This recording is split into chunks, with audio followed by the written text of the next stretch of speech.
Has it, though? It has. All right, here we go. Test, 1, 2, 1, 2. All right. Here we go. Count it down and start it off. My mouse just went nuts. Here we go. In 3, 2, 1.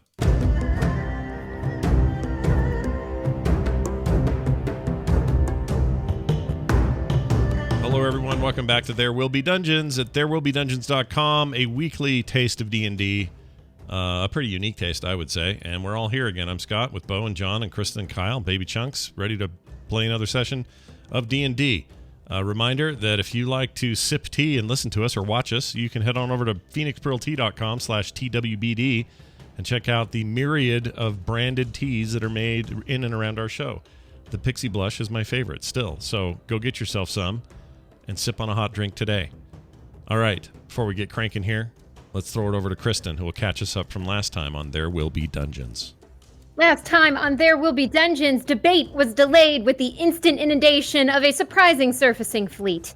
It was led by a bounty hunter bound from Sigil with the significance of laying hold of Hope and Varel. Mastermind now managed the hive after hieing to the Lady of Pain with corroboration of the contract Tabacho and Hope had consigned. As for the Lizard, Mastermind was still mad about the suspects subduing in the M-Fight tournament. Foes were forced into the room while lasers laced Elhandar with baneful bangs, expeditiously exampling the need to abruptly abandon Elhandar. Stanley kaboomed the combatants with such force they were flung to the floor, where Diantalis reveled in reaping the retreating. Though they were visibly victorious, the shivering of the ship required them to retire to Stanley's classified closet. Rapidly they ran, collecting their companions. Entering an elevator, they descended, but the creons cracked, delving them toward death. Never one to fold to fortune, Varel, with help from all, incised the inside of the ceiling so Stanley's featherfall could fade the fatality. Now on the ground, they raced to the Rainbow Bridge to the forest. Serendipitously, speeders rested and revved them to the cottage as they swiftly swerved by dodgy debris. They dashed inside and upstairs and held tight as the din of destruction engulfed their encampment. Slowly, there was silence. The focus faded to one Dr. Spider practicing malpractice. He, Bloodskunk Henderson, and Mysterious Business were brought to Brent to untangle why Hope was unavailable. Hearing the history, Brent decided to help her again, with a resurrected reptile who treasured tricks. Now rejoin our heroes as powerful forces vie for villainy. What remains of the splattered spaceship? Where is the dragon's heart hidden now? And just what tribulations of tricks lie in store for the heroes of the Waste?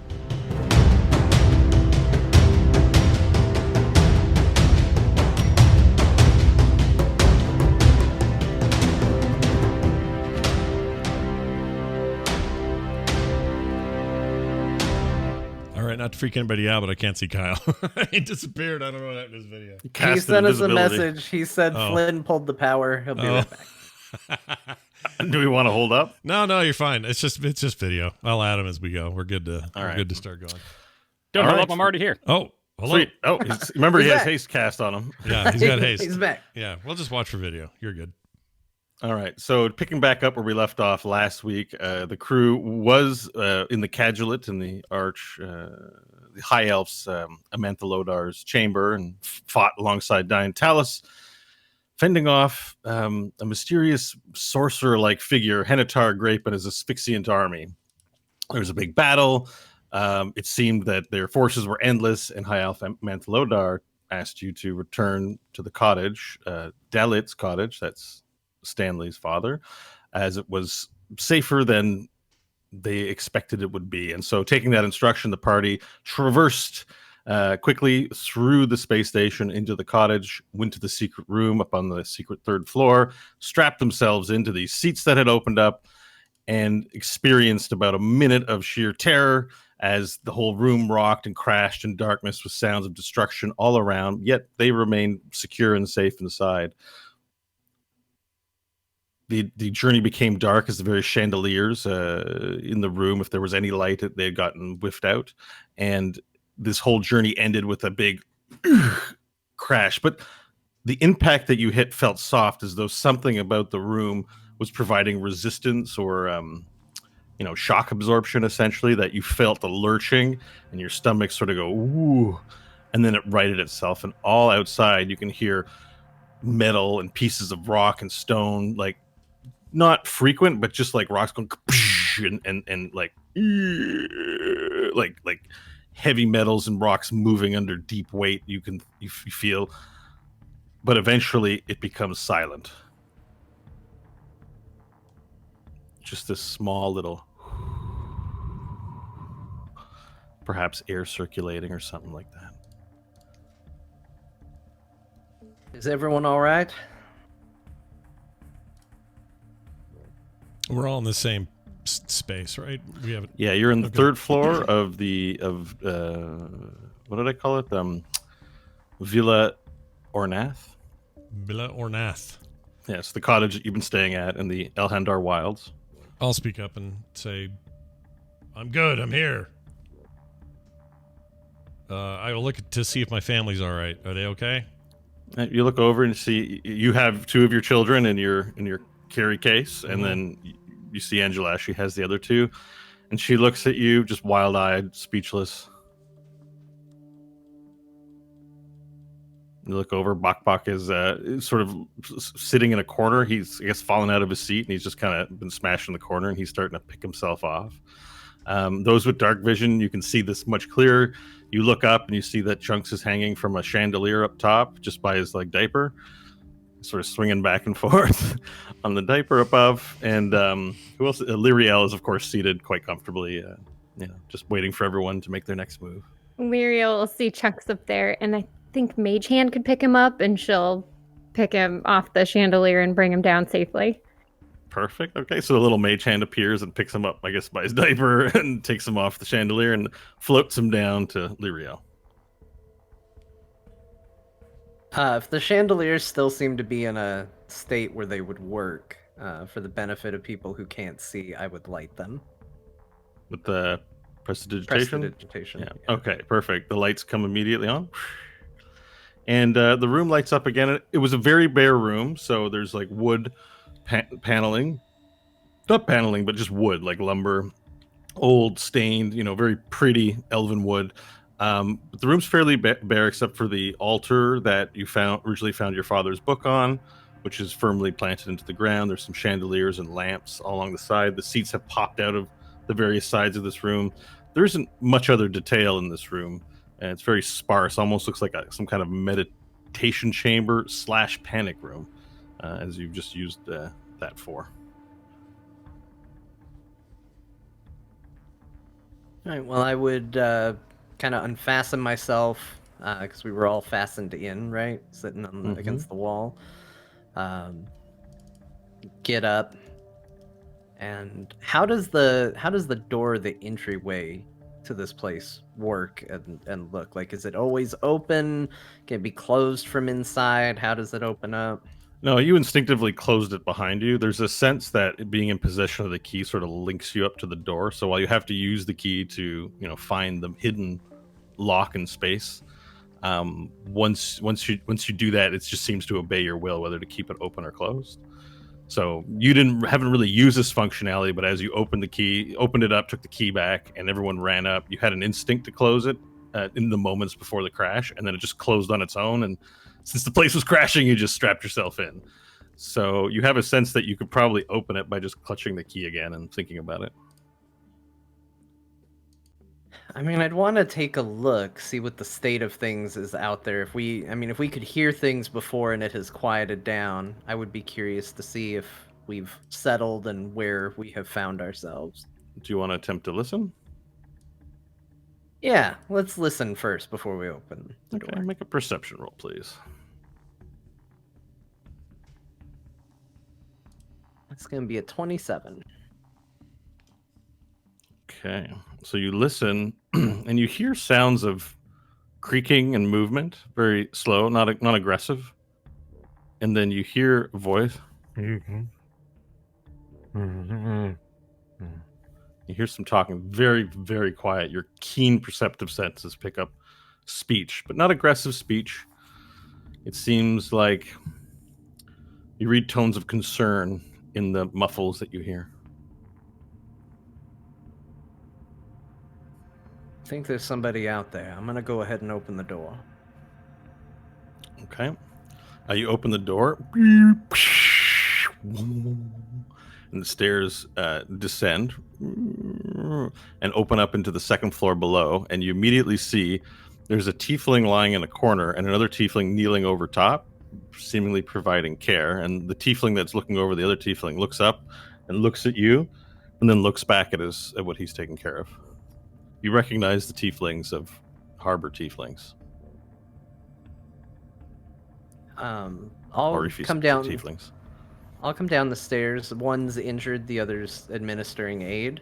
Yeah, I mean the one injured looks just like they can't move. He's like groaning. He's like, oh, and the other one is just looking to open up his shirt, and you see that like there's bruising, and there's some blood running from like his nose. He looks like he's in bad shape, and he's just sort of groaning like, oh, and the other tiefling's just trying to figure out where the damage is, what he can do. I'll cast Healing Word on the tiefling. Okay. You cast Healing Word, and you have to roll some dice for that. Yeah, 9 HP restored. Okay, perfect. So you restore some HP to the... you cast a spell of healing upon the tiefling, and immediately you can hear sort of like the sounds of mending bone, tying ribs back together. And the blood sort of dries away, leaks, and sort of like his skin turns oily, so the blood just drips off his face into the ground, and then there's no more on his face, and he seems to breathe deeper and sigh a big sigh of relief. Thank you. He looks to you and says, and he begins getting up, and the other tiefling begins helping him up, and has like his arm over his shoulder. And they sort of look like, can they go, or are you going to go down the hall? Who are you? How'd you get here? Did you seek shelter in here? Are you from the harbor? We don't know. In the moments before everything started breaking, some elves showed up and told us to assemble in the center of town, of our little town. And next thing you know, we are here.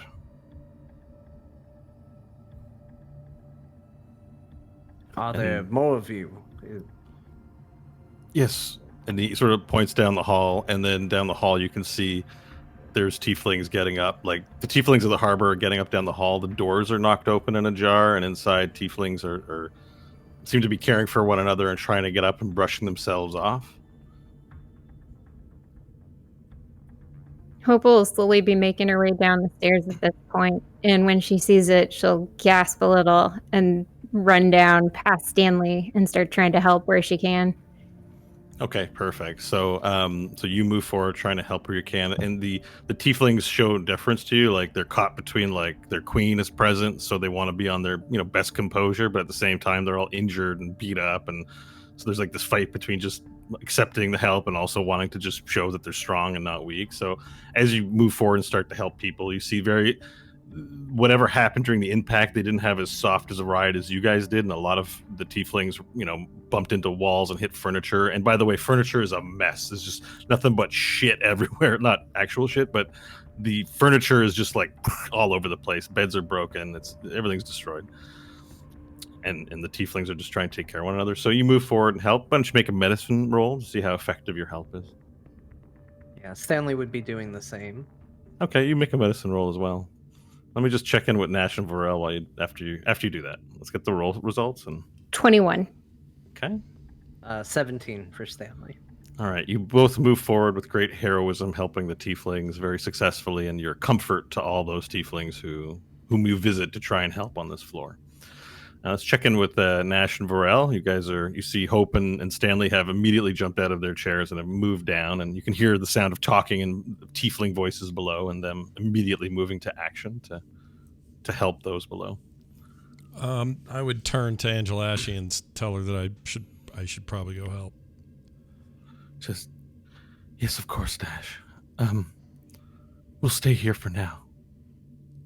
All right, you take these two, and I'll hand her the two transmorphed kids that I have, and then she takes them, and she sort of gently, as she takes one, she gently, nurturingly sort of pets the head to make sure it's okay, and almost like coaxes them to change into shape. And then, the fork turns into a fork and she puts the fork in, and the boot turns into a boot and she ties the laces up into the belt, and the pipe turns into a pipe. She puts that in the tool belt too. And Nash Jr. kind of just stays Nash Jr. and she's got the 4 kits. Okay. She's like, don't worry, I'll take care of them. All right, you're going to have to show me that trick when later when all this ends, and then I'll take off to go help. All right, perfect. So a giant cloaked man runs to the stairs and begins descending. Yeah. And you see the same scene I described before you. Hope and Stanley are moving through the second floor hallway from room to room, trying to provide care to the tieflings. Weren't in here when you ran up, but they're in here now. Okay. All right. Do you need a medicine roll out of me? What's that? Do you need a medicine roll out of me? If you'd like to help, you don't have to help. I do want to help, yeah. Do you know things about medicine? I have a +1. Or does Nash know things about medicine? I mean, I have a slight modifier, but... Oh, okay. Well, I rolled a natural 1 +1 for my modifier, so 2. Okay, so you decide to go and help, and then you immediately start you're like, does this hurt? And then you begin injuring people, and everyone's like a little too shy to say anything to you, but you can tell by the looks in their eyes that they look over at Hope or Stanley, and they're secretly wishing that they can't wait till they come help. Even at one point, someone going, Hope, while you're interacting with them, as you do nothing to help anyone, but you are showing a lot of empathy and caring, so at least there's that. Yeah, I'm trying, but I suck. Yeah. Well, today it's not. You just crash landed. You got your kids on your mind. It's just Yeah. But your heart's in the right place. Sure. Nash. It's a little intense. Varel, what would you like to do now that we've apparently landed somewhere? I'll exit the cottage and take a look at whatever the sky state is in our previous forest. Okay. You want to exit the whole cottage? Or are they still in the Well, cottage? you're in the 3rd floor room. Everyone's on the 2nd floor right now providing help to the tieflings up there. No one's gone down to the basement yet. Are there any windows? Or main floor? Sure, on the 2nd floor. There's no windows in this secret 3rd floor room, but if you want to proceed down to the 2nd floor and look, you immediately look at the first window, and this first area, right when you descend the stairs, there's 2 or 3 windows around. They're completely covered by metal pieces and rock. All the glass is broken. In some cases, rocks have fallen into where the windows are. Your impression at this moment would be that this place is buried underneath a rubble. How much is anyone's guess? Okay, so not like blast windows lowering that stuff. No, they're just cottagey windows, but literally there's no outside. It's all rock that you can see in every window. How many tieflings are there in here that I had to walk by? You count maybe a dozen or so on this floor. Okay. I would like to proceed down and find a door and see what the state of the doors are. Okay. You proceed down to the main floor, and you again find the same thing. The door is broken open, and rocks are spilled in at the door. All the windows are filled in with rocks. Every dish and plate that Lyria loves is completely smashed and broken everywhere. The stove is just all spilled. It's just nothing but a sea of objects and mess everywhere. But shockingly, the cottage is somehow still intact, even though everything's destroyed and all the windows are broken in with... Actually, you know what? I take that back. The windows would not be broken in. The windows are fine, but and the door is fine, but you see the rock, right mushed up against the window. There's no outdoors at any window that you can see. And it's all rock? It's all rock and pieces of steel and rebar and, metal. Yeah. Mostly rock. I would like to place my hand upon the ground to feel any vibrations from the greater ship. Okay. Perception roll, please.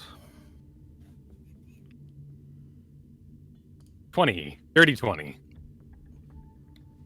You concentrate on the ground, and it's very subtle, but it doesn't share the same vibration as land earth. There's something unnatural about the reverberation through it, which would indicate that you're still aboard a space station. It was a strange feeling you had when you first got to Hlandor.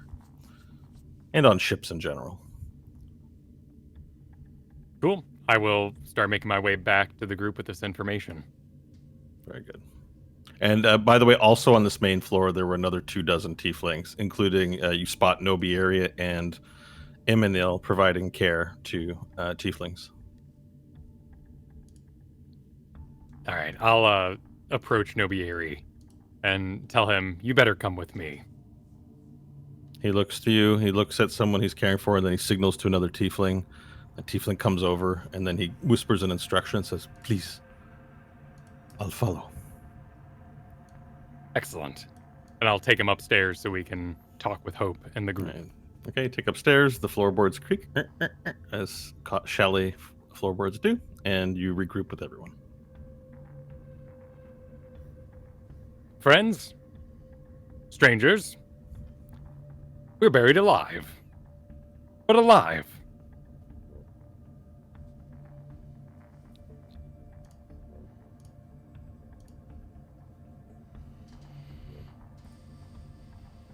Varel, we should probably talk about this privately. As she looks up from one of the injured people who no doubt has a horrified look on their face. I'll turn to one of them. You, madam, have you not been through much? Have you not seen horrors that most have not witnessed?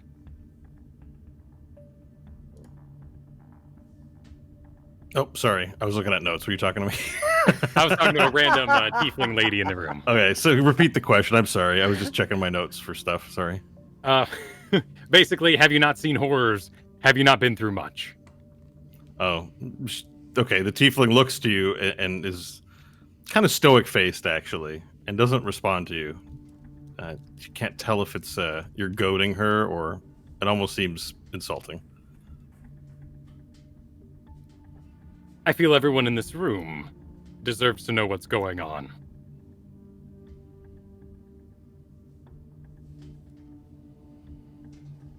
Nobieri speaks up and he says,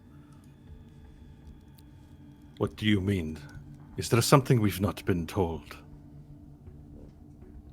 Quite the contrary. I have no idea what's going on, and I would like to know. We are now trapped inside a magical house that somehow saved our lives from an overall collapsing spaceship. I still desire greatly to invade the flying castle and want to move fast, so I will not mince words. How do we get out of here? How do we continue our fight? I think the fight's done, Varel. We can certainly find a way out of here. Nash has more than enough means to teleport us and others out, but the fight itself, I think, is done. Nobieri speaks up on the mention of teleportation. He says, "Finding a way out was one of the first things I did. There is something interfering with this kind of magic."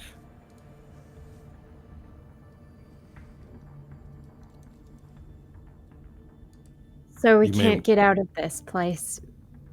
Perhaps you know things I do not, but I too have means to travel great distances, and I was unable to secure an exit with what I know.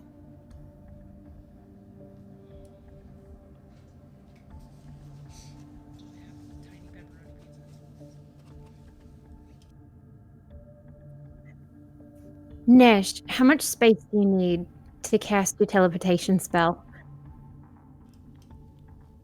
Sorry, repeat that question again. There was somebody in the room saying words to me. Sorry, bad timing. I was just saying that perhaps I'd like to see Hope or Stanley for my broken leg. Oh, okay. No problem. We'll get that taken care of. Sorry, Hope, what'd you say again? How much space do you need for your teleportation spell? As she walks over to the tiefling. Space. Hold on. I don't actually know this. For your teleportation circle. Here it is, draw 10, it on the ground, 10 foot in diameter. That's how much we need. So I need about, to be, generous, we need like 15 feet of space to work in. Because I got to be able to be on the outside of it too, so it can't be 10 exactly. So this house is powerful enough that we survived a fall from space. I think it's safe to assume it's probably blocking the magic. So if we could cut out a hole outside, we could do this. Well, the other problem is it takes a while. I think that's all we're right. not going anywhere. That's true. It's like 10 minutes, guys. Ugh. Who's got 10 minutes? Yeah, no, that's fine. We could if we can do that. I have the stuff. Novier, you said you searched for a way out. How pinned in are we? Can we make any headway out of any of the doors, the windows, anything like that from what you've been able to see? I do not have the constitution of a strong man. Perhaps, and he looks to Vorel, would be able to move some rocks and see how deeply we are buried. There's a thing about underground. There's weight on top of said rocks. If I were to pick the wrong one, it could bury us alive through the windows, through the doors. Since we are in a magical predicament, I suggest we have a magical solution.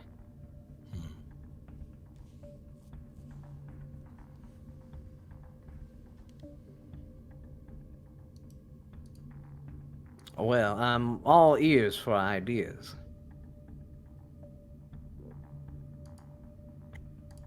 Let's check the windows, the door. Is it stone or is it rubble, soft earth? Both. Stone, beams, metal. All of it has descended upon us. Have any of the rooms collapsed? Any of the windows broken that you were able to see? None. The entire house is pristine. That certainly seems odd. Your father was an expert craftsman.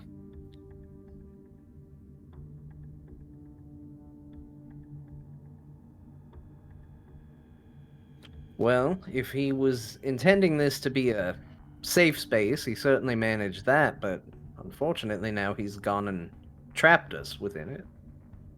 We need a way to get this thing free of all the earth.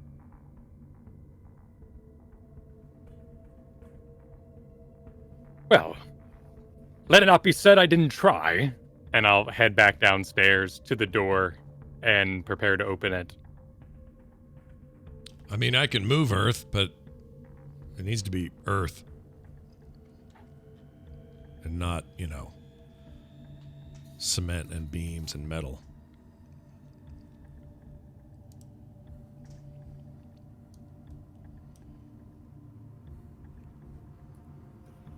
Yeah, check the front door. What are we looking at? And hope we'll start heading downstairs. Okay, you make your way downstairs, and Stanley follows, and you see there's more tieflings, and you notice Eminil, who nods to you as she walks across the room and provides care to another tiefling. And, the tieflings are beginning to get up and stabilize and talk amongst themselves. And some of the tieflings you've noticed have gone to the windows and are inspecting them as well. You move to the front door, and the front door is closed, so you can't actually see anything. We'll just say Vorel opened it so that he knew. That's why he knew the answer to that. But you can return back to the front door, and you give it an open, and you see that there's indeed a wall of stone. There's earth, stone, and metal beams and rebar, like rubble from the destruction. And you don't spot any passage through it, no light shining through, nothing.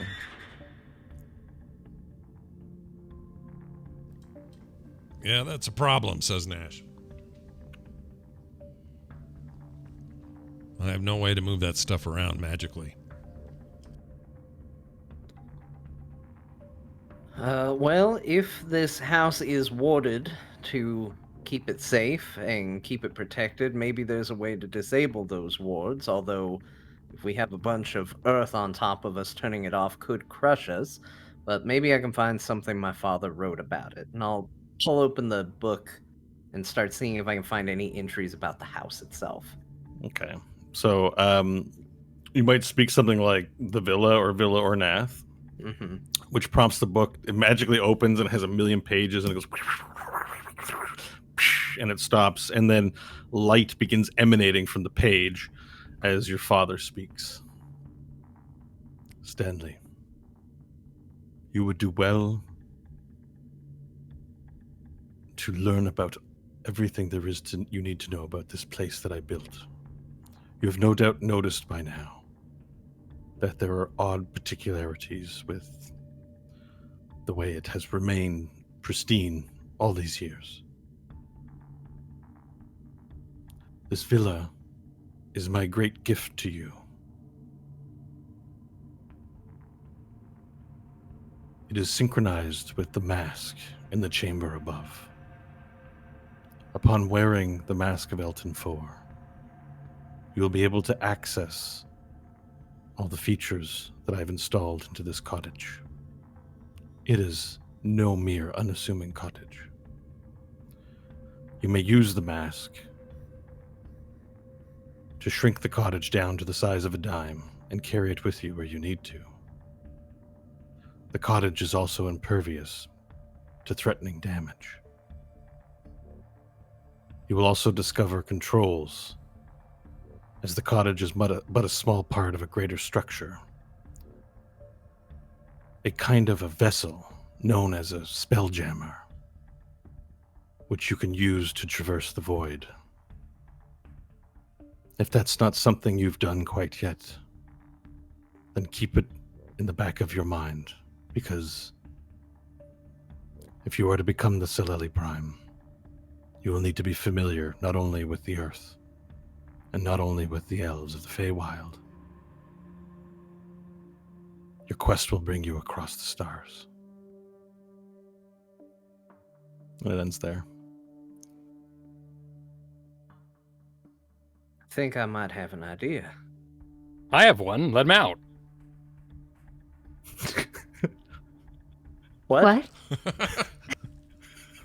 We have Nobieri. He too was trapped inside of a book. Your father lives. My father does live. I don't think he's inside this book. I think it's just a magic journal. There's This has- a difference. I think this is a different kind of magical book. I don't think this is a Nobieri book. I think this is just a magic journal. Okay. Magic solutions. I'm on it. I'll go back into the room and retrieve the mask. Okay. You did take it with you, didn't you? Thought you had it in your inventory. Just if you want to dramatically put it on there. I did, but we can. You want to go private? You want to do this privately? I'll reach it. Yeah, it was in my bag. It's in my inventory. I have it here. Stanley will reach into the bag, pull out the mask, put it on his face. Okay.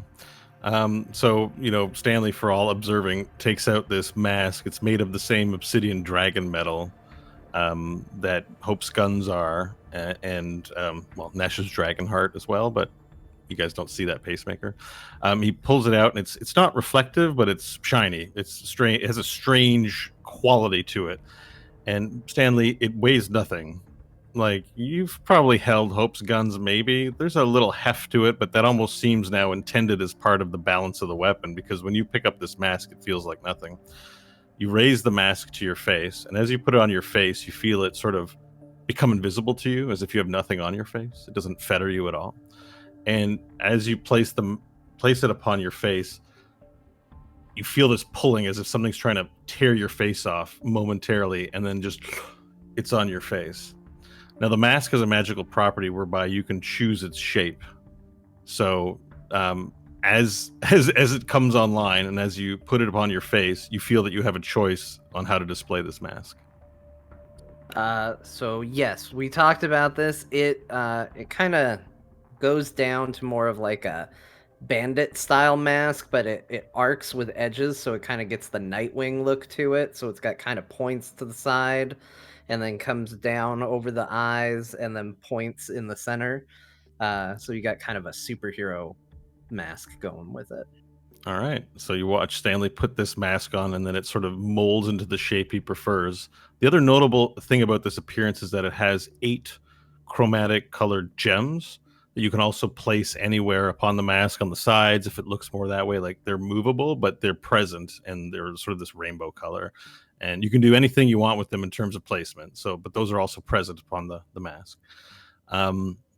As you place it upon your face, you feel you have this instant sense of knowledge, as if learning was deposited into your mind, and you immediately know what there is to know and can control the cottage.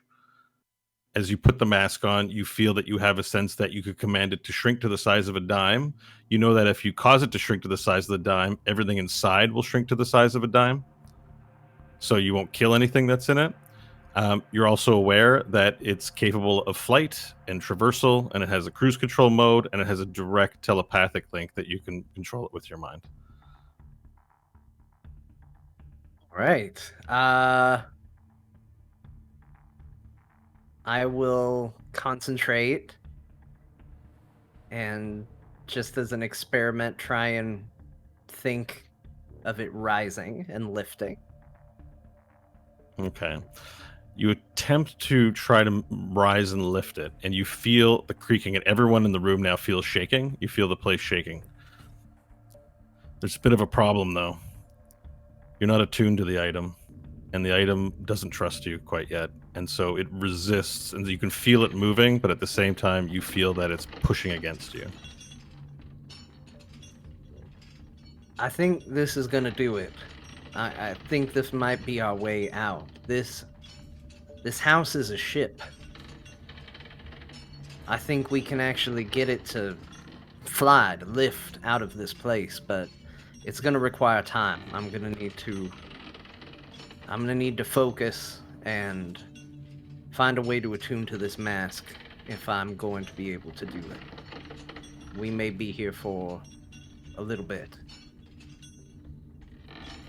You've got time. So I believe the rule on this bow, correct me if I'm wrong, is it's going to be 4 nights before I can attune to it. That's right.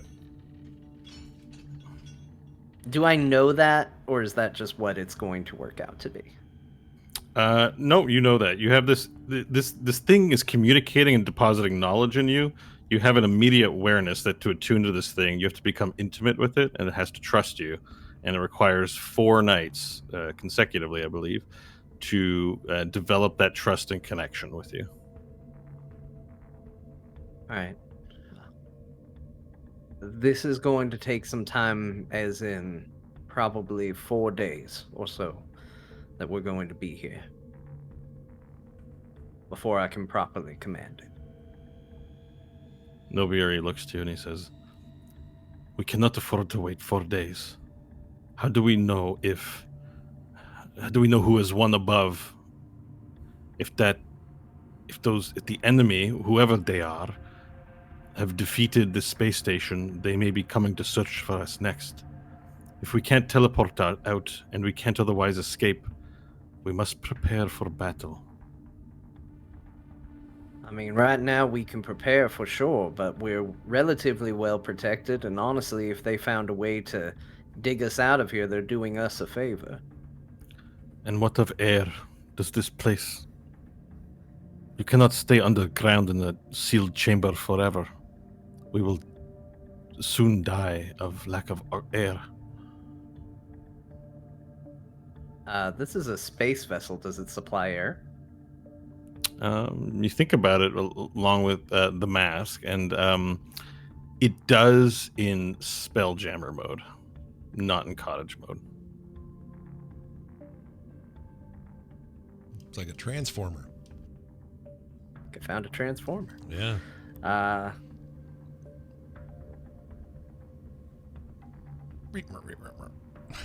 And without attuning to it, I am not able to switch it into Spelljammer mode. No, Correct. It doesn't trust you yet. And you feel the knowledge as like an alien knowledge. Like the knowledge you have belonged to whoever was named Elton 4. But it has no personality. You just feel that you have another's knowledge as your knowledge. And that's about as best as words can describe it. Okay, I convey the ideas to everybody and then just sort of add, look, I'm doing all I can as far as getting us out of here. As far as survival for those 4 days, we may need additional ideas then.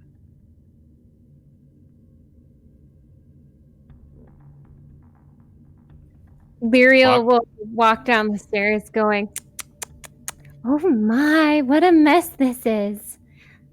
Oh dear. Oh dear." I think I have an idea. Nat, how long does it take you to cast your spell? It takes just only a minute to cast, but some preparation time to get it all set down there. Okay, how long is the preparation time? Well, I'm going to confirm that in my head here right now. I don't know why I'm talking to her like that. Well, I'm gonna think about that with my brain space. I don't know why I'm doing that. All right, just to remind myself, total time. Oh. Actually, it doesn't give a time. We just assume it I takes think a it's while. a minute. No, so does that have a ritual tag on it? Yeah. No. Yeah, ritual tag means you can cast it without blowing a spell slot, but it takes, I believe, 10 minutes that you have to sit and cast and make a ritual out of it, but you don't blow a spell slot. If you cast it with using a spell slot, I believe it's probably instant, or the amount of time it's going to take you to draw your circles and glyphs on the ground. Would the ritual tag be part of the components listing? Because it's not here. No, it's not a Hold component. on, It's I've just got Nash pulled up. I'll let you know.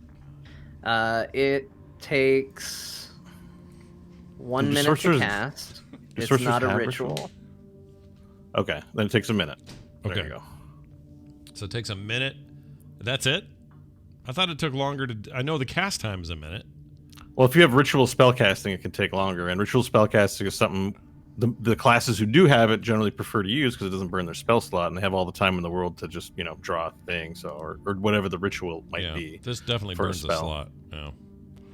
Okay, well then a minute, I'll tell her. 60 Earth seconds, I say to her. And how long will it last for? It's, permanent unless someone disrupts it. Okay, so if this works, we would have 10 minutes to evacuate everyone. Is there a place we could go? Yes, but we're going to have to discuss whether any of us want to go to these places. We have some choices. Okay, and before that, would we have a way back? And she'll turn to Stanley. We would. He could cast the spell again, although actually, no, we wouldn't. Not to here. No, it takes a there's- year to make a permanent spot. Yeah. Oh, right. That's what I'm thinking of, is the year thing. We have an ability to teleport to El Handar, although who knows? That could be buried under rubble for Yeah. all we know at this point. So that leaves us Mars's transforming platform, Planet Nash, Tiet Kala, the White Tower. That's it. Oh, I have an idea. So, many heroes are shrunk very small, yes? And they move through giants' homes to steal their treasures, very small. And when they come out, they're big again. Could we fit this place through a mouse hole, a portal hole? You were talking about the cottage. Yes. And then we all go at once and we bring the cottage with us. Actually, that is something we could do, but again, it would take 4 days before I'm able to shrink the cottage down to that size. And Lyriel will go back to thinking. Right now, we need to figure out a way to survive in this house for 4 days.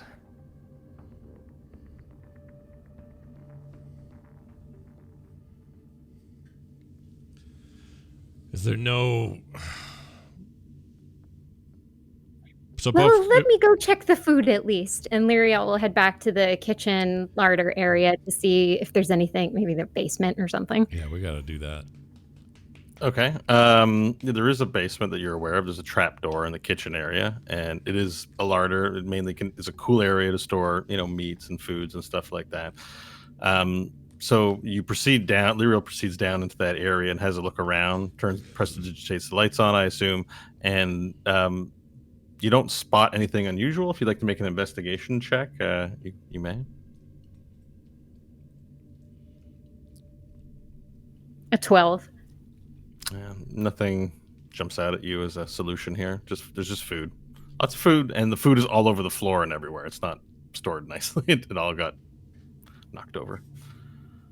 She'll start picking it up and resorting it as she thinks. Okay. It's a good call. Sometimes you do another activity and something comes to you. Bok descends the stairs and he approaches Varel and he goes, Bok, got blowy! You need blowy! And he reaches into his loincloth and he's got this strange looking dynamite shaped thing, but it's technology made. Something he probably swiped on the space station at somewhere. You have no idea where he got it. Does it look like an explosive to us? It's dynamite shaped. It doesn't have a wick, but it's got lights on it and little buttons. Okay, Bok. Where did you find this? In our minute. You're right.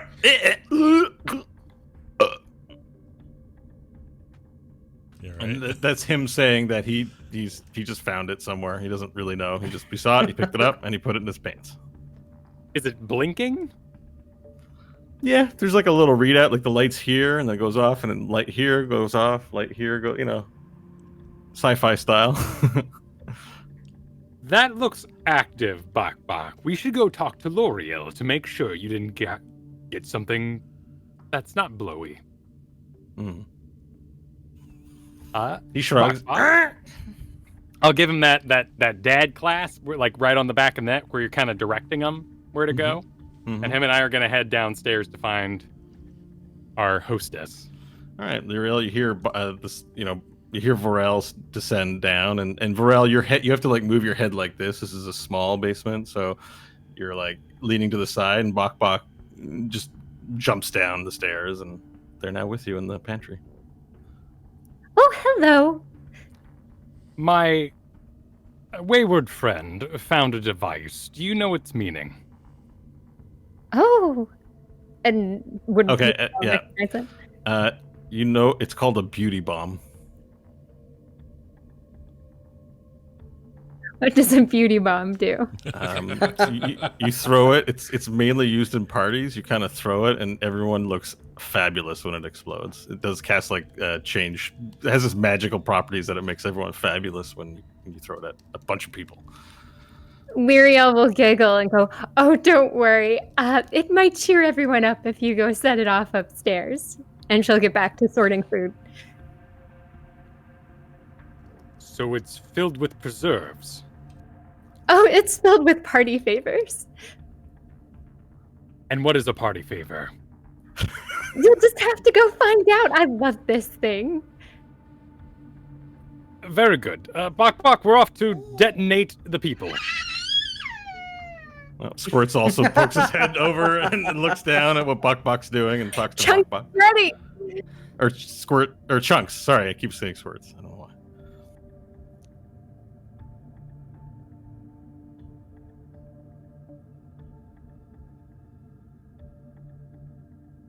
If we had some idea of how far down we were buried, I could probably help move rubble. But as you said, Varel, I'm not sure. Oh, he's not here anymore. He left. Yeah, he's downstairs.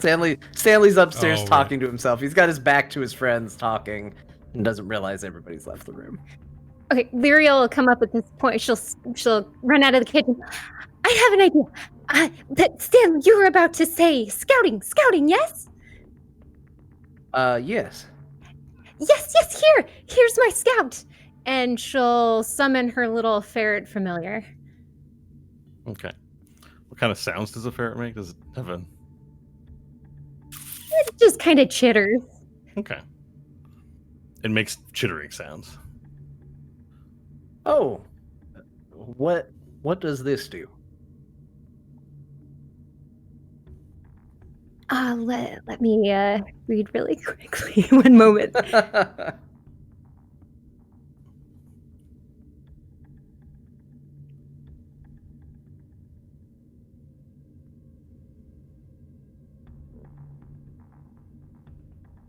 All right. I still have to figure out how far away it can go, but Lyriel will open the front door and kind of pointed outward. Okay. So, sorry, what would you like to do with it? Like to have it run through the small rocks? Yes, to scout the area and let me know. Okay. Is it spectral or is it physical? Let's see. It says a spirit takes an animal form. Sorry for the hold up. No, it's okay. It's D&D. We're Yeah, allowed to it's all take good. stop as long as we want to look things up. Yep. That's cool. Mm-hmm. It goes to a pocket dimension when it's not active. All right. It seems like it's an existing creature that waits in the pocket dimension when not needed. So it's created by magic, but it is not ethereal. It is a full-on physical creature. So you'd like to send the ferret to one of the windows and have it run out and scout? Yes, but then she'll see how small the holes are, and she'll look at the ferret form and go, "That won't do, will it?" And then she'll snap her finger, and it'll become a little spider. Oh, all right. It pops into a little spider. See if you can tell us where we are. Okay, and the spider like raises one and goes like this to you, and then walks to the tip of your finger and waits for you to deposit it somewhere. So window, Goodbye. door, which direction? The Okay. door as far up as she can. Okay, so the spider hops onto the door and then climbs through, like walks through a little crack between the door and skitters out and disappears. And now we wait. Stealth roll. Okay, you can make one if you like. Are you hiding? Oh, I know what he's doing. Okay, so do you want to do anything while you wait, or does everyone just want to kind of... I would Wait. like to, with a dirty 20 stealth, sneak into the main room of Tieflings, deposit the bomb, and prepare to raise morale. Okay, do you know how to... What counters his Yeah, stealth you would roll? know. Is it passive perception? Would I see this with a 21 passive perception? Yes, it would be a contest, and if your passive perception is higher than his roll, you see everything he does. If you so long as you're looking in that direction and you are in the main room, which he's entering, so you see this. Does anyone else have a high passive perception? I don't think so. I think you're all sub Definitely 20, do. so Yeah. I'd notice it, but I don't know if I would do anything. you don't have to about do it. anything, but you definitely know. It's not a shock to you what Varel's doing. I trust Varel, so I just sort of watch it happen. Yeah, you trust Varel, who's now walking with the grenade-shaped device and ready to toss it into a room. You still trust him. Okay, Varel. He's got a plan, maybe. Using my changing scales, I shimmy along the wall, deposit the device in a shelf of some kind, maybe facing the room. I don't know how to activate it, but if there's a button or two, I would press them. Yeah, there's clearly a button that looks like the detonation button. All right, and I press it and then drop to all fours and lizards Okay. skitter out of there. As you press it, this loud, brassy music begins filling the room. Larry will clap her hands. Like this wonderful orchestra, like Academy Awards style, just super loud music begins filling the room up, and then everyone looks around confused as this is like assault on their ears is happening, and there's like a deet, deet, deet, and a bunch of streamers and crazy stuff flies everywhere, and instantly everyone's clothes are changed to the most fabulous ball gowns or tuxedos that you can imagine. There's even one male tiefling who gets a dress on because that's what their heart's desire is, and poof, he turns into the most beautiful belle of the ball. And similarly, there's a woman who's got like a wonderful suit on. It's all diverse and awesome, and everyone's got the most beautiful thing. There's monocles and done up hair, and everyone looks like they're, including Nash, Stanley, and Varel. You're wearing a marvelous, well, you guys can decide what the formal marvelous thing is you'd be wearing from this beauty bomb. And even Bok he's got like a suit on, looks perfect, and so does Chunks, and Lyriel as well. So What are your So- appearances? So it goes off of Your what heart's desire. Your heart. It desire. reads your heart's Okay. desire. It's not Got it. conscious. It reads what your character would want to ideally look like at a fancy ball. So tell me. It hits Stanley, and nothing changes. He is fabulous. He just gets cleaner. All right, perfect. Good answer. That's awesome. Like his faded clothes that have seen worn, and it's all dirty from everything that's gone on, and he just cleans and just spectacular. I'll accept it because you're already pretty fancy, but everyone can't take that answer. I won't believe it. Well, there's no way it works for me. Okay. Yeah, somewhere deep inside everyone's little heart is a fancy person that just wants to look fabulous, and All it's right. coming out. I know how Nash looks. You ready? Mm-hmm. It's a white silk suit, top and bottom, with a mauve T-shirt underneath, open suit coat, but rolled up at the sleeves. Basically, Don Johnson from Miami Vice. That's how Nash Great. looks. Perfect. Shoulder pads and everything, like just a little bit of padding I up love top. it. Yeah. Varel?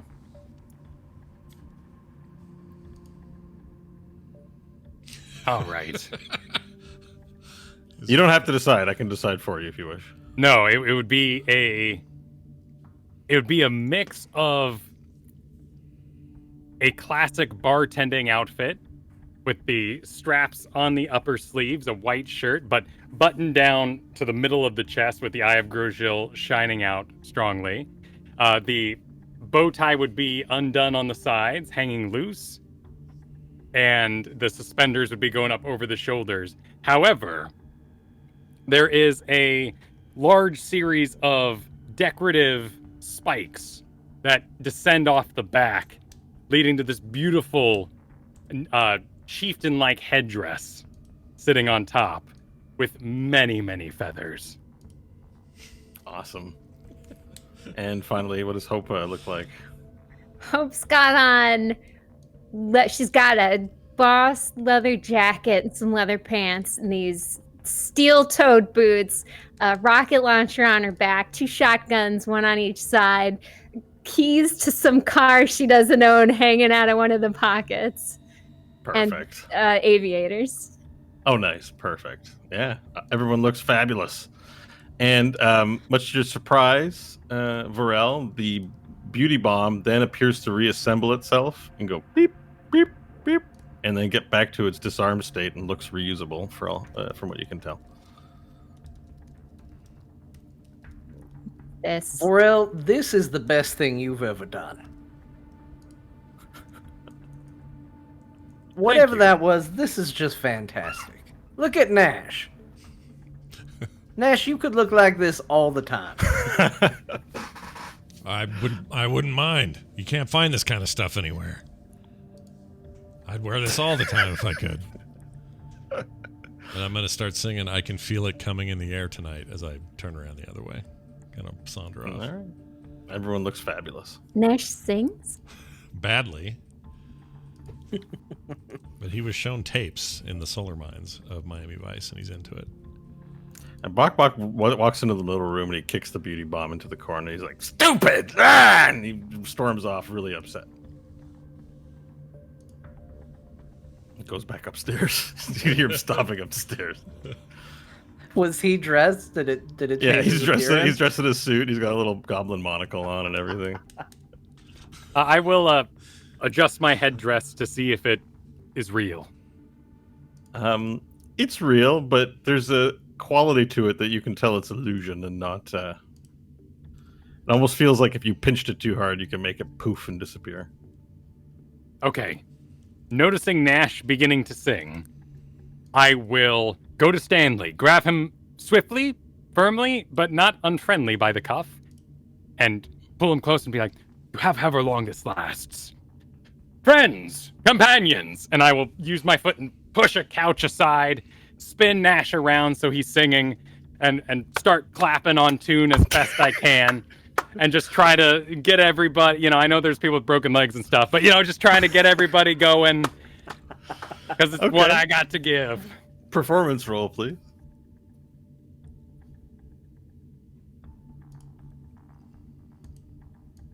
Come on, 10. That no modifiers. Okay, 10. But that's it's great. earnest. Yeah, no, it's pretty good, and it's kind of like a yay kind of happening. A little bit as the tieflings try to like see if this is a solution, but nobody's super into it, including your teammates, unless they really want to get into it. But as you do this, you begin to, there's a little bit almost of a rumble, and you feel it all throughout the cottage.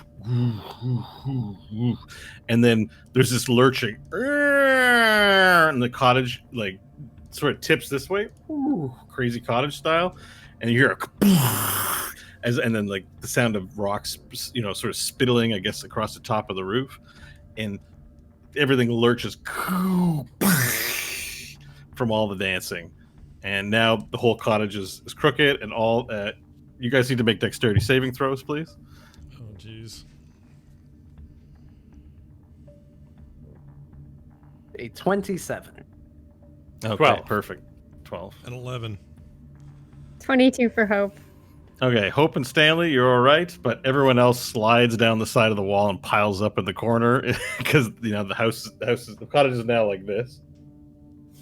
However, as the thing lurches, you sort of hear the screaming from upstairs.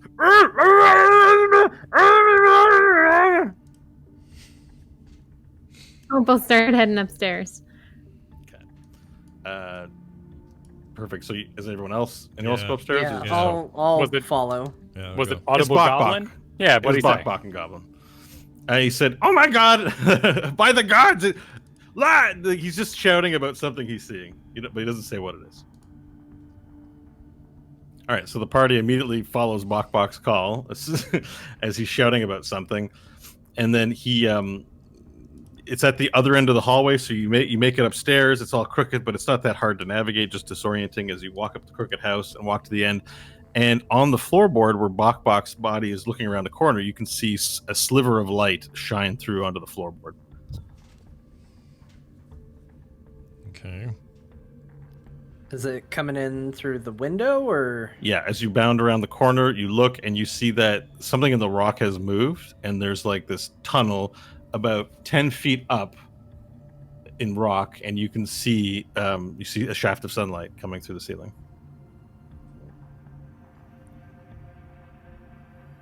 We might be okay for 4 days. Has the house settled? It's not still like tumbling or anything. No, it's settled in a Tumbled, crooked but in a crooked state.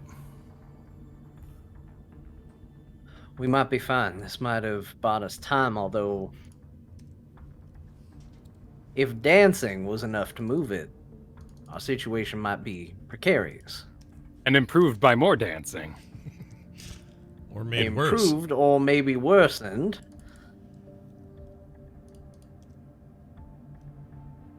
But for now, at least we have a source of air. Do the windows open, right? The windows can open if you wish, yes. Yeah, for now we'll open it up. Let as much air in as possible. This while we window can. is on the top side, so as you open up the window, a giant pile of rocks spills into the room. Crumble, crumble, crumble, crumble, and it's just like a whole pile, and everyone is able to get out of the way quickly enough. They were already prepped in advance, and the way you opened it was careful.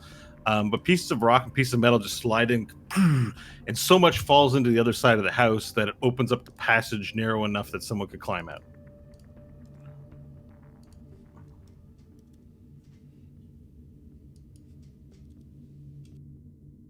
I And mean, through if we the wanted to- passageway, sorry, just to interrupt one more time. Through the passageway up above, you see a ship, the shadow of a ship go boop, boop, boop, boop, boop, boop, boop, boop, looking like an Elhandari ship fly overhead, boop, boop, boop, boop, boop, boop, boop, and then fly onto the other side.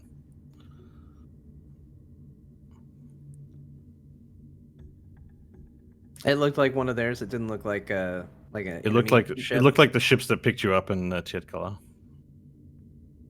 It looks like we might even have some friends looking for us up there. I can venture a look.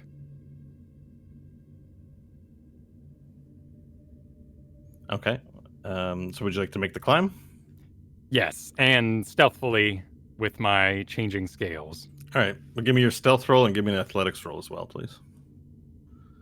You said it wasn't that high up, right? Like we're not 10 feet. deep down. Okay. You're not deep underground.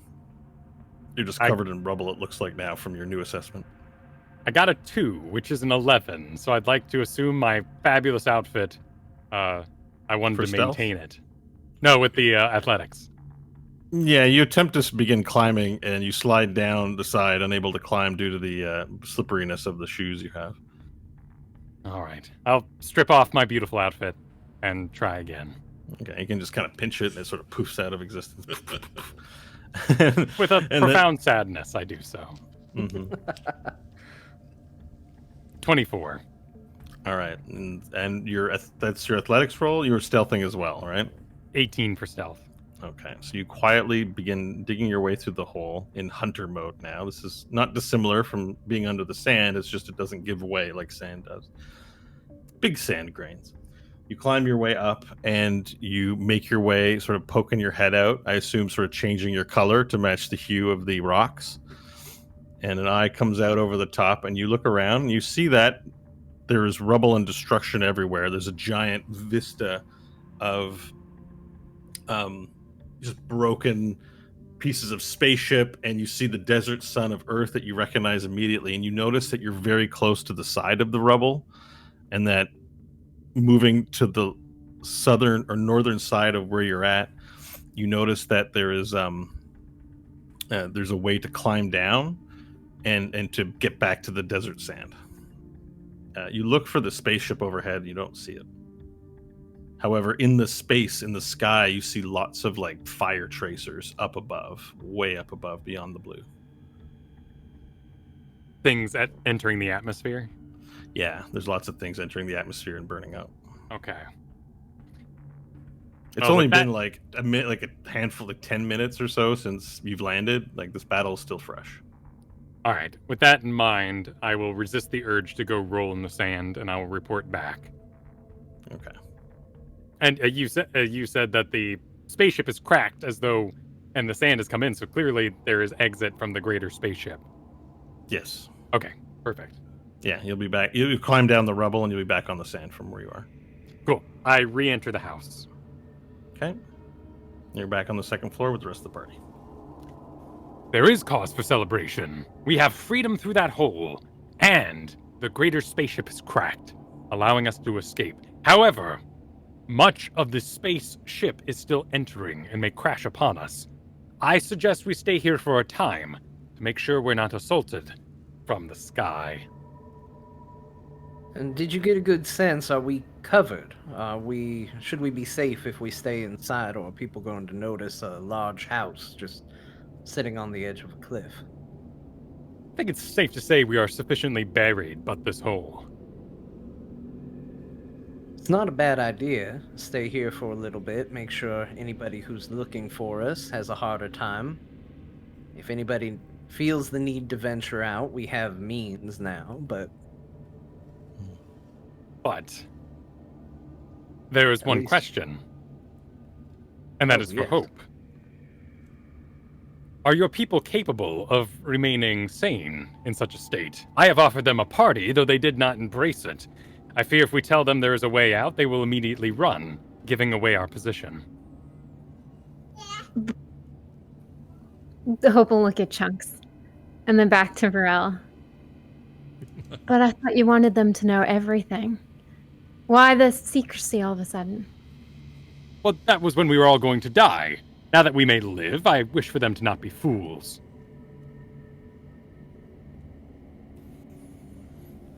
Okay. I would think they need rest. A lot of them are hurt. They need to recover. But they should know that we have a thing of air. We can breathe. We're not going to die.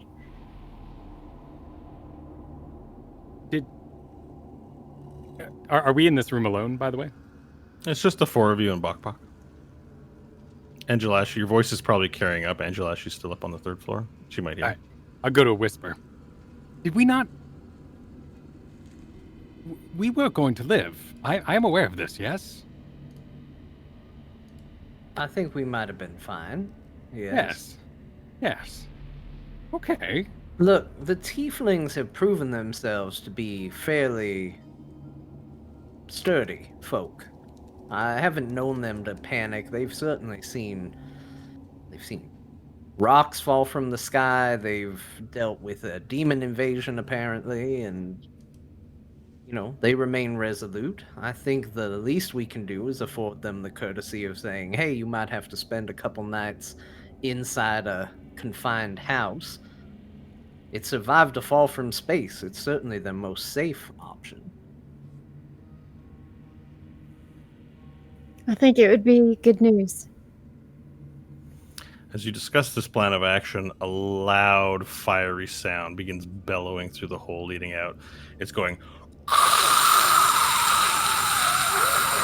And the light spilling from outside begins to turn blue and red. It sort of flickers between blue and red. You hear it just echoing out through the desert so loud that it's traveling into this hole and filling the room and filling the house. And Jalashi from above says, "Nash? What's that?" It's incredibly loud. Not sure. We'll look into it. Can I? What do we think it is?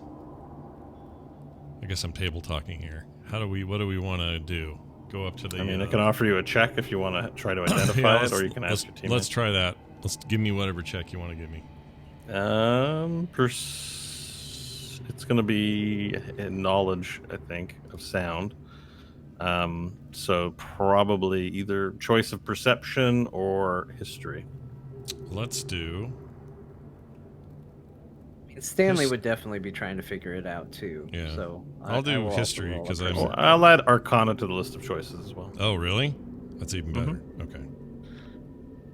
I rolled a 28 for perception. It's a terrible roll. 12 total. That's with okay. plus 7. Stanley, you identify the sound as something that is something that's not only fiery, but something really large or something really powerful is creating that sound. And Nash, you can tell that part of the sound is like there's a crackling timbre to the sound through the fiery burning that sounds like sort of this magical sizzle. It feels amplified in a very strange way that it's not normal for normal sound. And so between the two of you, sharing those observations, you get the sense that something really big or something really intense and monumental is occurring outside. Is the fire going over the hole, or would it be safe to climb up and have a look? All you see is light. The light's turned blue, and it's changed blue. And if you want to peer up into the sky, the desert sky, which looked, warm and deserty, like it had blue, has turned into this blue, intense, almost blinding light that seems to flicker and then go back and then flicker. And there's a large fiery sound. And it's growing louder. Now that you've spent a few seconds doing things, it's not going quieter. It's going louder, and it's beginning to shake the entire cottage. And you can feel the stones in the windows begin to rumble, and like stones are now rolling down the hole into the cottage.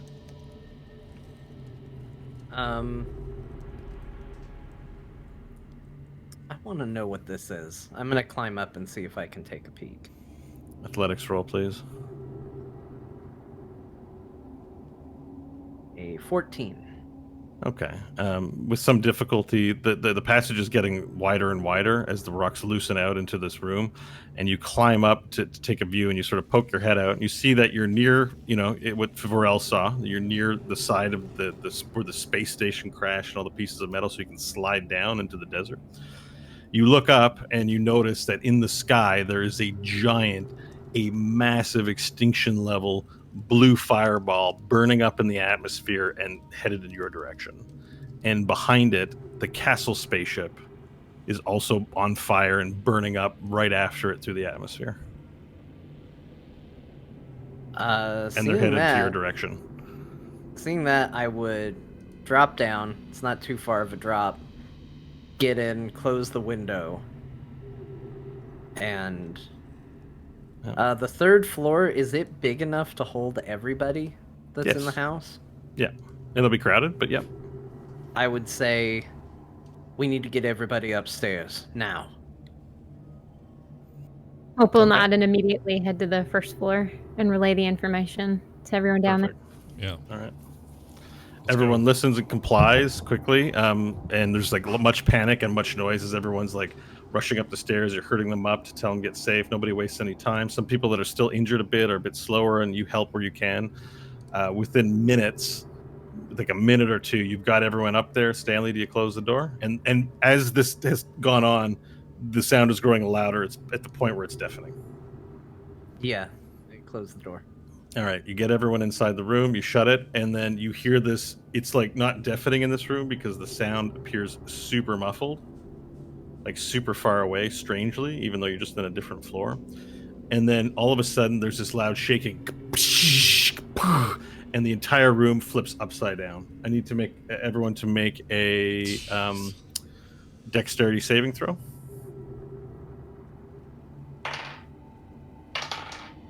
A 19.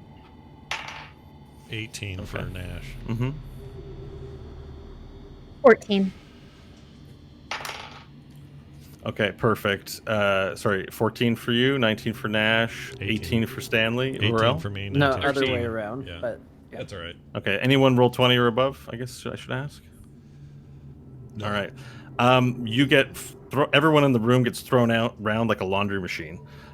They hit one wall, and let's see. If anyone can burn a reaction to do something or use an action to do something very quick, everyone's going to get tossed into a wall.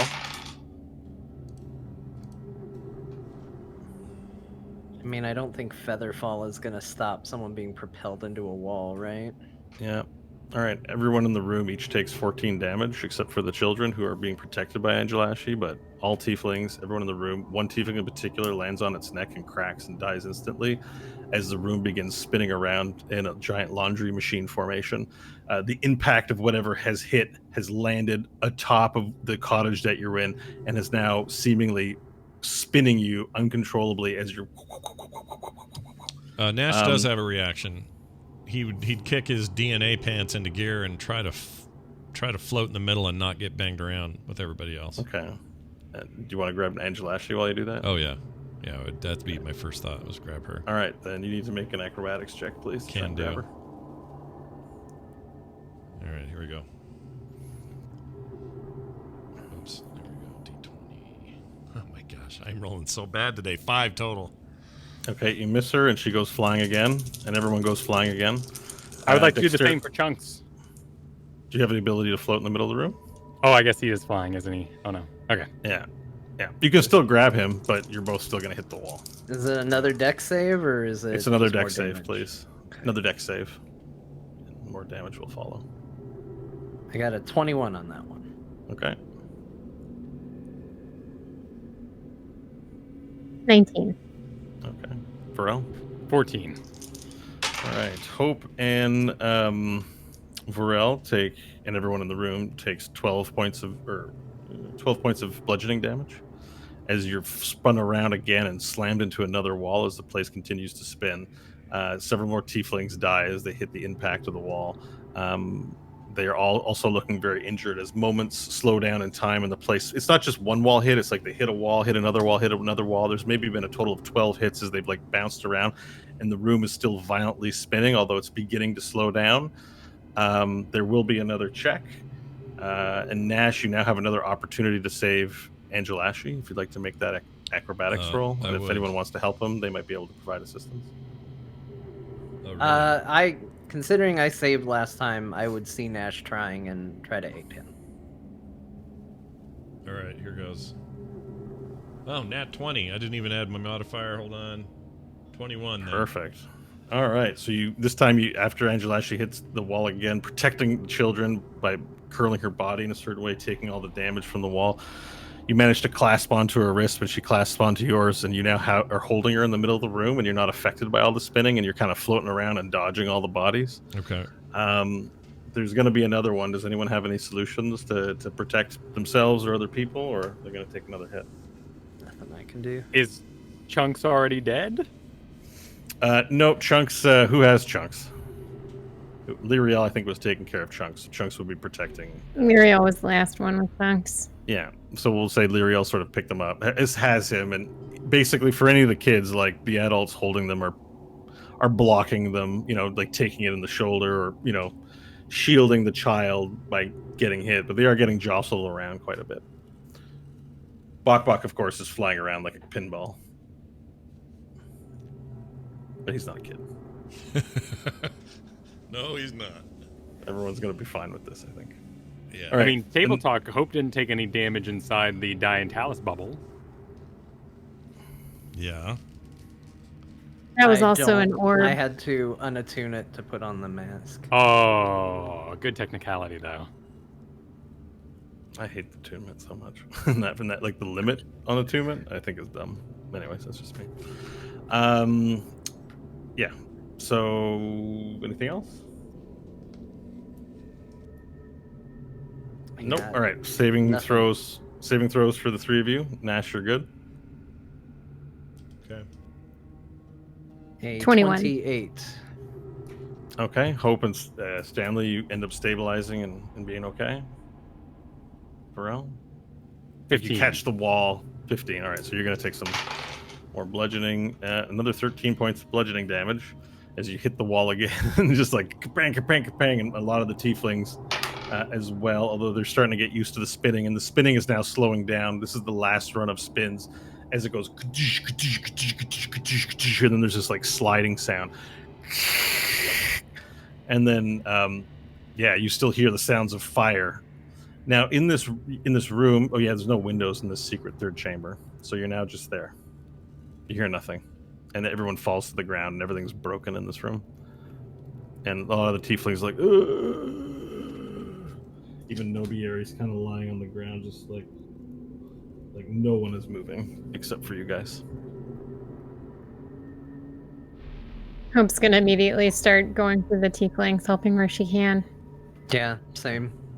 If there's anybody critical, I would cast healings on them. Okay, so yeah, everyone is pretty critical. That's about 30 tieflings.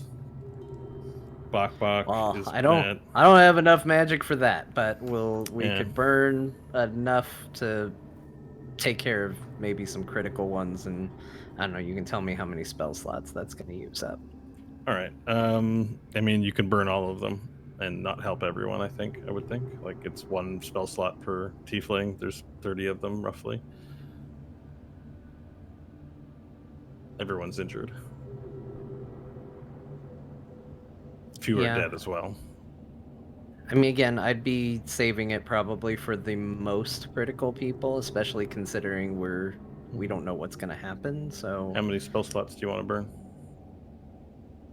We'll say 5. Okay. All right. So you help 5 of the tieflings, and they're grateful, but still, they're getting up. But about how many hit points have you healed them for? Let me see. There was an 8. There was a 7. There was a 11. Another 11. And another 11. Okay, perfect. So you heal some of the tieflings. There's still a rumbling sound going on outside of the room.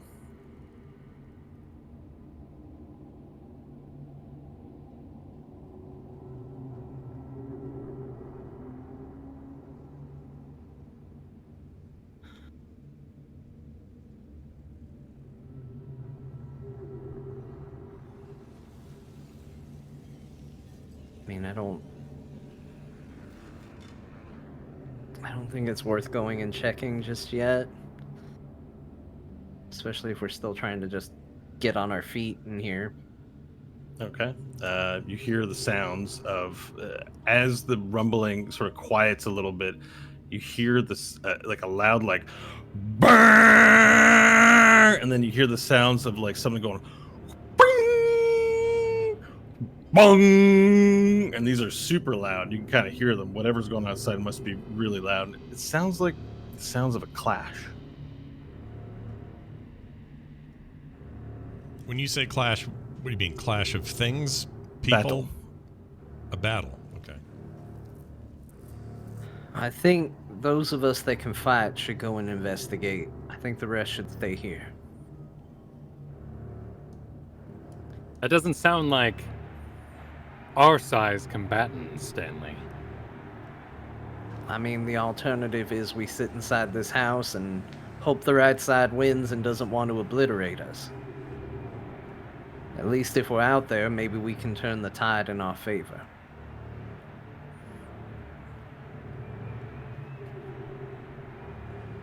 Who can argue with that?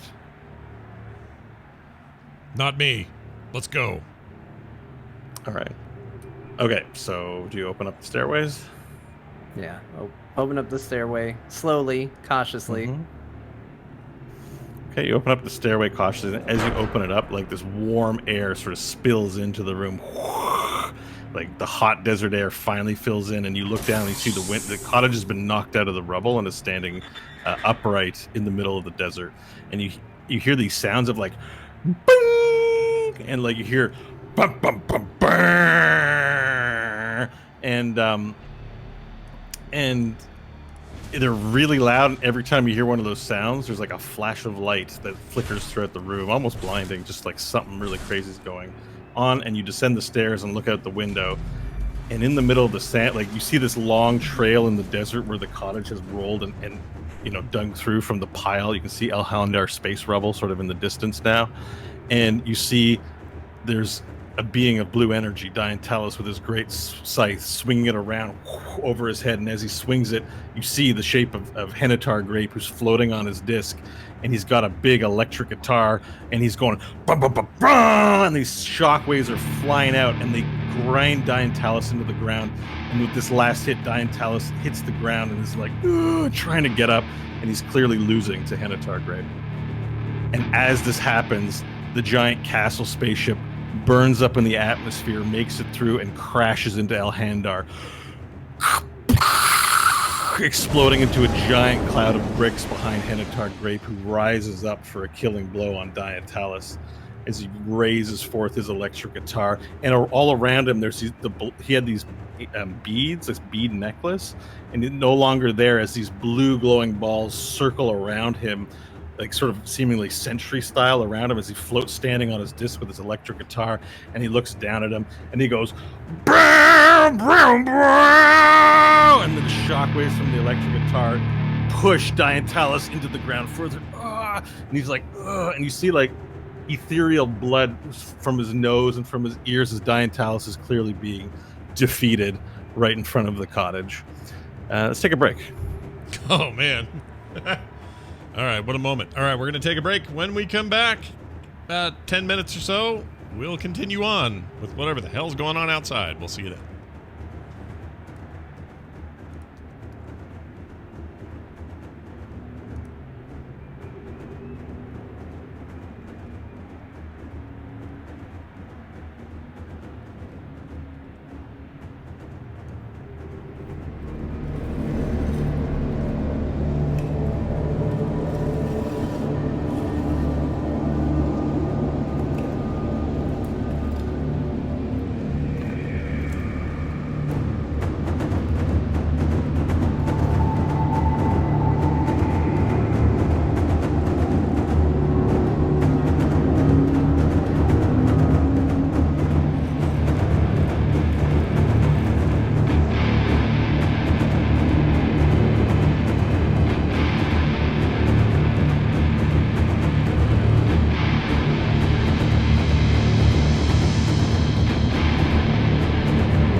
Just a quick game or show note for now.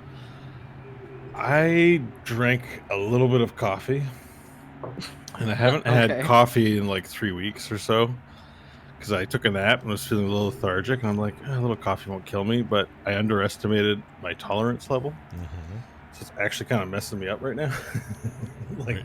Is it making you feel? I hyper? feel a little amped right now, honestly. Which is why I called for the break when I did. But I just had a big glass of water, and I can continue on. But if I'm a little off or something like that, it might just be I'm not feeling great. So Well, if you need, do you need to bail? Or do you need? What do you? How do you? How do yeah, I you don't know. I'm feel? trying to figure that out because it's weird. I'm used to drinking mountains of coffee, and I've really cut down on the caffeine the past 6 months. And Are you a getting little like coffee- that racing heart? And I'm getting kinda that like racing heart and stuff. Yeah, it's kind of like it's throwing me, and it's weird because it's just a cup of coffee. Like You've been off of it. I feel for- really lame, honestly, but I'm like it's kind of affecting me. Caffeine's a drug, just like anything else, Yeah. right? How long have you been off of it again? It's been a week or something. I have had 1 cup of coffee in the past 2 weeks. Everything's been decaf, and I'm not eating chocolate. I'm not drinking pop. I've had 0 caffeine in 3 weeks. I'm like super clean.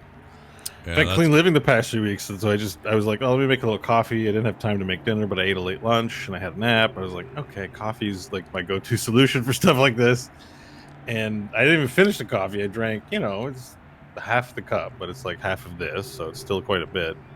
Probably And hit you really I'm just a hard. little like tweaking right now, honestly. Yeah. Well, it's entirely up to you, man. We can, we can. I'm just really excited for this. All right, let's go. It's entirely up to you. You good? Yeah. We'll just end the show. I'll just end the show early if not going. All right. I'll give you. You have the keys. So if you get to a place where you're like, and that'll do it, and I'll know what you mean, and it's all good. Yep. Excellent. Thank you. Yeah, no problem. Let me. Sorry. I feel so lame though. It's coffee. God, it's nothing. I'm No, just don't like, feel oh my lame. god, it's nothing for me. But now I'm like, oh. I can't have caffeine for Oh. the same reason. If I drink too much caffeine, I am hosed. Yeah. All right. It's Let's see. Okay. I think we're good. We can go. All right. So here we go. We're back, everybody. It's back for part 2. And Bo, it's back to you. all right. I want everyone to picture Hennetar Grape, all 3 heads in his purple cloak. He's standing on his disc, floating high above the ground, above Diantalis, playing these power chords. Brr, brr, brr, brr, brr. Yeah, like that. And these sound waves are like rippling through Diantalis and pushing him into the ground. There's this large thing. And as he's doing that, his castle ship crashes into Elhandar. And it must hit something very important, like a power reactor or something deep inside Elhandar, because then this mushroom cloud just goes behind him, and all the wind blows Hennetar's cape everywhere, and his hair all crazy wind style, and this wave of dust, and that wave hits the cottage, and this actually sort of in the open window blows through, and a bunch of dust fires into the cottage, but clears very quickly, and you see this giant explosion behind Hennetar as he's pushing Diantalis to the ground. He's going, yeah! And he's just like super, all 3 heads are screaming out, yeah, as they're defeating Diantalis before your eyes. And then finally he stops the cord, and he looks down at Diantalis, and Diantalis finally, just his ethereal form goes limp and just falls into the dirt crater that he's in. And then Hennetar's form begins slowly getting larger and larger as he approaches the cottage.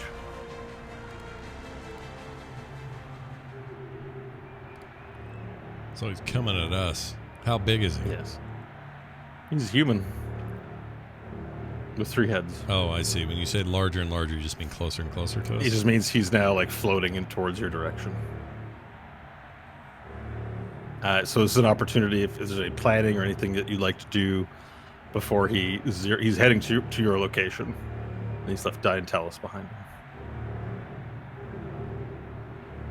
And behind him, more ships are burning up in the atmosphere as they fall into the sky. Well, through the transitive property of power, we couldn't beat Diantalis. This guy just beat Diantalis, and now we got to do it with, I don't know about the rest of you. I have almost no spell slots left. And I have 34 hit points. So, Yeah, I'm hey, freaking bad too. going great. I'm looking pretty good. But I'm doing fine on health, but I got nothing. Wait a minute. I got some, but not a lot. Well, the house is invincible as far as we know it, so back in the house? I mean, it is, but it also seems like the kind of thing that you could just open a window to. is he he knows we're in here, knows we're here, right? Like there's no Yeah, I mean, he's coming towards it.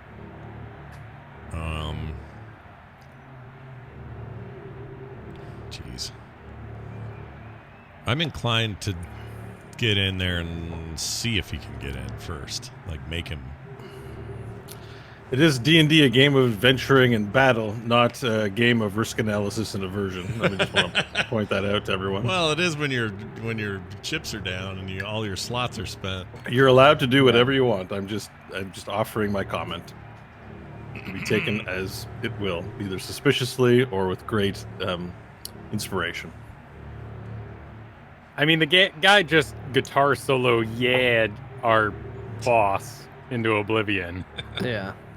But So- how's Minotaur Grape looking? Does he have any scratches on him? Granted, He looks fine, but his entire fleet is burning up in the atmosphere. And keep in mind, Diantalis has probably killed the entire fleet and, faced this foe as the last foe and maybe... You don't know if Archfey get exhausted or what the deal is, but Diantalis has certainly contributed to your side quite effectively. Okay. But he's being defeated. I mean, this guy was a total friggin' wuss when we fought him the first time. We hit him one time with a destructive wave and he went meh and retreated. But yeah, he just beat up Diantalis, but also what a little baby. Oh. Yeah. I mean, let's stand our ground and fight then. Wait. The language changed there. So Diantalis is being defeated. He is not currently on the ground dispersing. He's on the ground, not moving, in this crater that was formed by the electric guitar. But we don't know if he's dead. Whatever death. It wasn't formed by the electric guitar. It was likely Diantalis hit the ground and there's a trail of where he also hit the Elhandar, burst you. If you just for simplicity's sake, his blue light was what impacted the cottage and blew you out into the open. And then there's a trail where his body has bounced across the sand and created its own crater where he was detained by Hanatar's electric guitar. Okay. I don't want to run away from stupid guitar, man. No, and Diantalis is now our friend for what seems like our final. It's one of those things where we get to the end of the video game and they're like, "You saved Diantalis. Press this button because you saved Diantalis." And so we have an out for the final battle. So I say I set off the party bomb again, cleaning us up completely, making us look beautiful and gorgeous, and we hit the ground running, looking intimidating and awesome. Sure. Yeah. Like nothing happened, We're just all looking fabulous. I Yeah. don't care. well, here's the question: was it just Pharrell and Nash that were outside, though? Oh. You guys are all on the second floor. No one's outside. Okay, so the You information. descend to the can second be- floor. You're looking you're looking out the window. Yeah, you're all together. And he's just hell bent on destroying everything, so it doesn't even matter if he saw us or not. He's going to come over here and destroy this home and whoever's in it, this ship home. Like, we're probably going to have to fight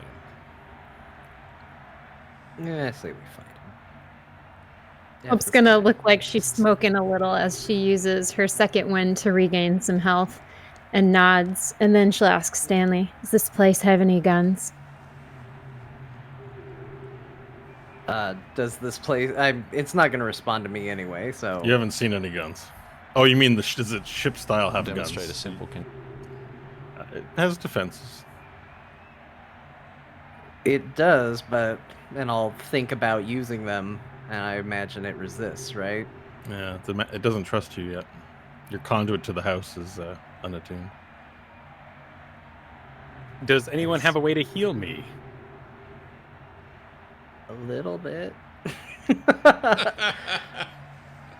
Wait, we have clerics. We've got 2 flipping clerics in this ship. We've got Nobieri and Eminil. You do. They will disintegrate, however. That's what happens. That's fine. Huh? Okay, It's because I'm fine. cool including them in combat, but I don't want to say y'all's NPC friends should Yeah, die. You're not in combat now. Not in combat.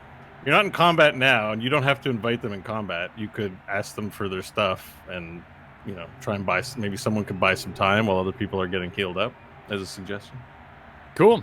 All right, well, table talk done then. I am going to go full Varel. Are you Well, going to hold get on. healed? Let's get the healers first. Eminil, Nobieri, we have to hold this guy off. Is there anything you can do to get us back up to speed? Nobieri's head appears on the side quickly, and then Eminil's as well. It's like, what can we do for you? Pharrell, hope you're damaged as well, right? Yeah. I'm barely. We could use a little healing if we're gonna step out there. Nobieri and Eminil look at each other and they go, yes. And they begin descending the stairs. And as they ascend the stairs, a giant power cord hits the house.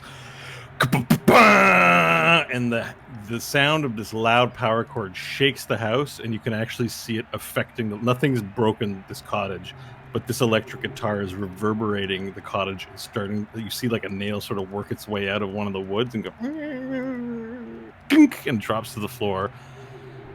Henitar's electric guitar has the power to seemingly weaken the integrity of the structure. I will stand in front of the clerics as though receiving a spray tan and turn to my companions.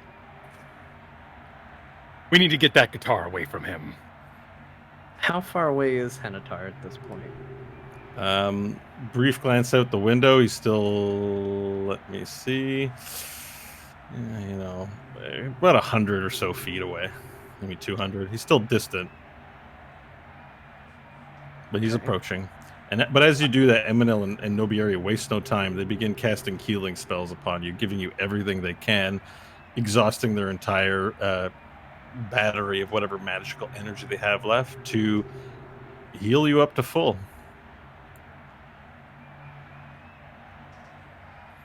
So if you have, you can just heal yourself up to full. You can also count a bit of this time. Well, it's too stressful for a short rest. Never mind. If you have hit dice, you might be able to expend them, but you need to buy time for that. All right, is he walking or time. flying? He's I might flying be able- on a disc. Wait, I don't might I be able- have more of those pills that give you a complete refresh but then exhaust you? You might. Are they in your inventory? No. I think that's You got to something keep those notes. failed I to don't write down. I don't keep a copy of Hold your on. inventory. Let me look. Ocarina, study key, 8 empathy grenades, a cottage key.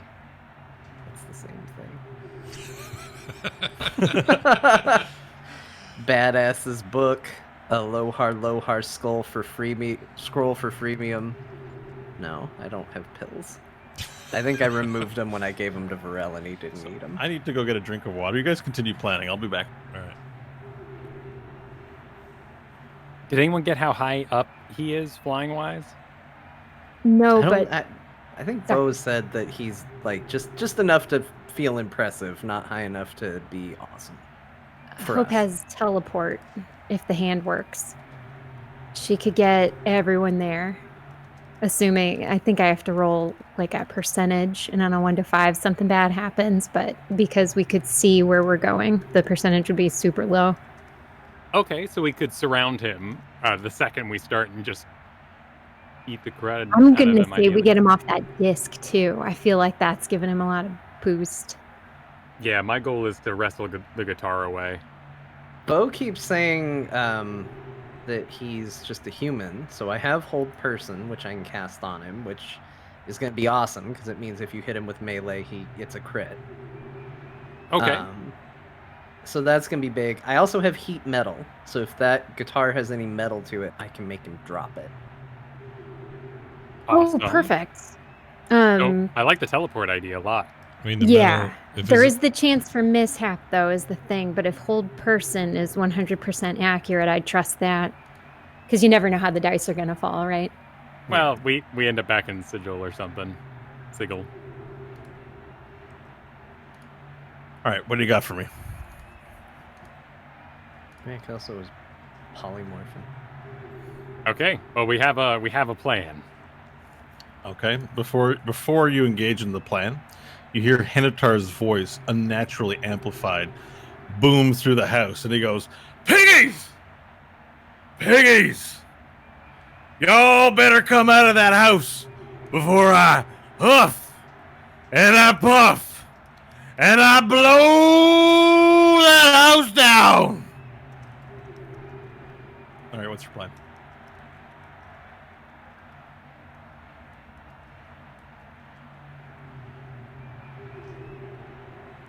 Is he within 120 feet of the house yet? Yeah. All right, just to start things off, seeing as he's far away, out of range of most things anyway, and because he's annoying AF, Stanley's just gonna peek over the windowsill, fire all 3 beams of Eldritch Blast out the window at him, and take some pot shots. Okay. You cowboy shootout style or something, right? Uh-huh. Like you love over. Yeah. Okay. And this is a cantrip, right? Yes. So it doesn't. All right. So the Eldritch Blast creaks out across the desert, and don't roll any damage dice because one of the blue orbs floating around him, 6 that you can count in total, absorbs the energy of the Eldritch Blast and sucks it up, and then the blue orb turns gray, but still spins around him. Did it do it for all 3 beams? All 3 beams hit the one orb. Okay. I'm going to react to this and go, "That's some bullshit!" And I'm going to fire a firebolt cantrip at him. See if fire does any different. Okay, that is a ranged spell attack, right? So Yeah, you can make an 120, attack roll. 120 feet. Oh, is it okay? Perfect. It's a cantrip, yeah. Does it hit him? What's I guess the roll? I Sorry. got to roll for hit, sorry. Wasn't thinking. I am cursed tonight. That's a 3. Oh, I'm sorry, wait. I should That's be a- way higher than Yeah, that. yeah, it's a 10 because I get to, yeah. So I still rolled a base 3, though. It's So the terrible. firebolt fires out with great enthusiasm, but as it reaches 100 feet, it just kind of dips down and sinks into the ground. He just kind of looks at it and then looks back at the cottage. Well, since we're not in turn order, I'll do it immediately again. Okay. Yeah, I'm gonna just keep blasting. Just If we're gonna keep blasting, we're gonna enter into combat. 25 for that roll. Give me that one before we go into combat turn order. Okay, sure. The firebolt streaks out, fires, and it hits one of the blue orbs, and it grays out. Shit. Well, if you guys are in range, Hope and I can enact the plan. I yeah. think we might have to run outside first, but we can do it. So Okay. I'm gonna shoot I'm gonna give a nod and shoot Eldritch Blast again.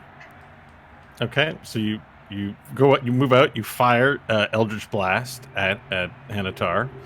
It hits one of his orbs, and that orb grays out. But then you notice one of the blue orbs lights back up from the first Eldritch Blast. Ah, okay. And he stands there, sort of fussed with himself, and he goes, "My turn!" And he goes, "Brr, brr, brr, brr, I'm gonna break that cottage down!" And he hits the electric guitar, and it shakes everything. And more nails begin to loosen out of the cottage. Go overall. And Hope will start moving downstairs to the entrance of the cottage. Oh, I guess the cottage is entirely clear, right? Because we can just go. Yeah, out the you're front. clear of the rubble. It's just Okay. sitting now in the middle of a desert. Cool. All right, so you make your way to the front door and exit the building. As we do so, I grab the party bomb.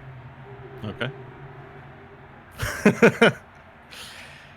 Oh, jeez. Okay. All right, so you exit the building and make As we your do, way I press the button so that it begins its fanfare. As this is going on, Hope will grab Varel by the arm and cast teleport. Hope has teleport. Oh, If part of the I'm hand. still working. Yeah. Perfect. Okay, so you cast teleport while he's down there, and what are you? You're teleporting Varel to where? Varel and I are teleporting to Grape. Okay. As you go to cast teleport, there's this sort of like, you burn the charges. The teleportation doesn't work. There's something interfering in the area. Your best guess is as you feel the source of the energy, it might be coming from Henatar himself. And his voice booms out. And he says, get a sense someone trying to trick me with some teleportation. I ain't the world's greatest bounty hunter. The cosmos' greatest bounty hunter, because I let people slip away with their teleportation shenanigans. Like I said, we can do this the easy way or the hard way. And I'm enjoying the hard way. And he goes, boom, and he strikes another note, which rattles the cottage. Well, in that case, Hope is gonna nod at Varel, let go of his arm, and start dashing down the desert toward him. Okay, so you start a charge towards him. Varel, do you follow? Yep. Looking fabulous. Right. Combat begins. Let's get those initiative rolls. And I have the map in roll 20. It's not going to look like what's currently happened because everything went off plan, but there you go. So we'll just say that this area here is the cottage, perhaps. Okay, Hope and Varel are here, and I'll just move this entire squadron to here. That way, it sort of makes sense. Oh, you get it back in there. In the grand tradition of rolling terribly, 5. Well, you know. Oh, that's not one of the ones charging. That's Hope and Varel that are charging. You guys are in the windows of the house, cowboy style. And Henatar, Grape. Hang on. I just need to center everything. Put it right here. All right. Now, ignore that picture. I couldn't find a picture that looks like it. This guy totally has hair. Yeah, so, all right, 5 for Nash. Yep. 19 for Varel. 19 for Varel. Okay. 20 for Stanley. And 21 for Hope. 21 for Hope. Oh, nice. So there. All right.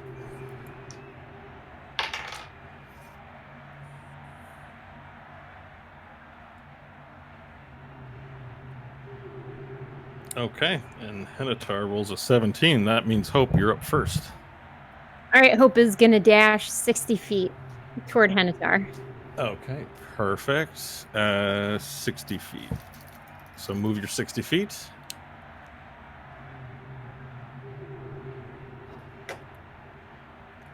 And so the dash is an action that leaves you with bonus action as you attempt to close a distance.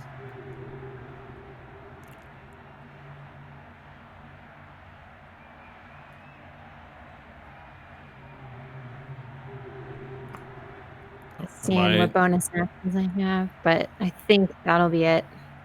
Okay, so everyone watches as Hope dashes head on towards the floating man in a purple robe with blue orbs circling around him and a magical electric guitar that sort of floats. So he doesn't have a strap on it. It just floats in front of him and it seems to just emanate sound. Stanley, you're up next. All right. Stanley, thinking he might have an idea of what's going on with these orbs based on what he's observed so far, is going to step out of the cottage, climb out the window, and move at kind of a diagonal that way. Okay. As you jumped from the second floor window? Oh, I did. Yeah, I guess.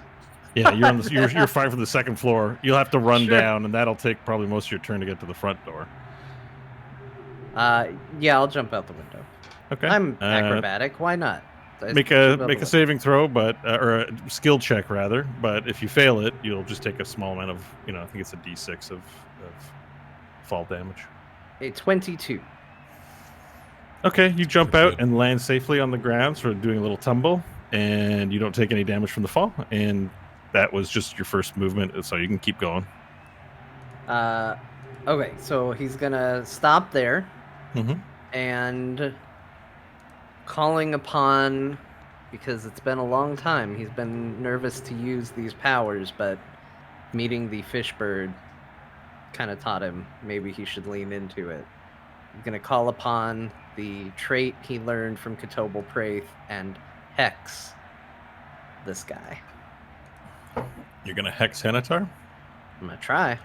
Okay, and so hex provides a debuff, right?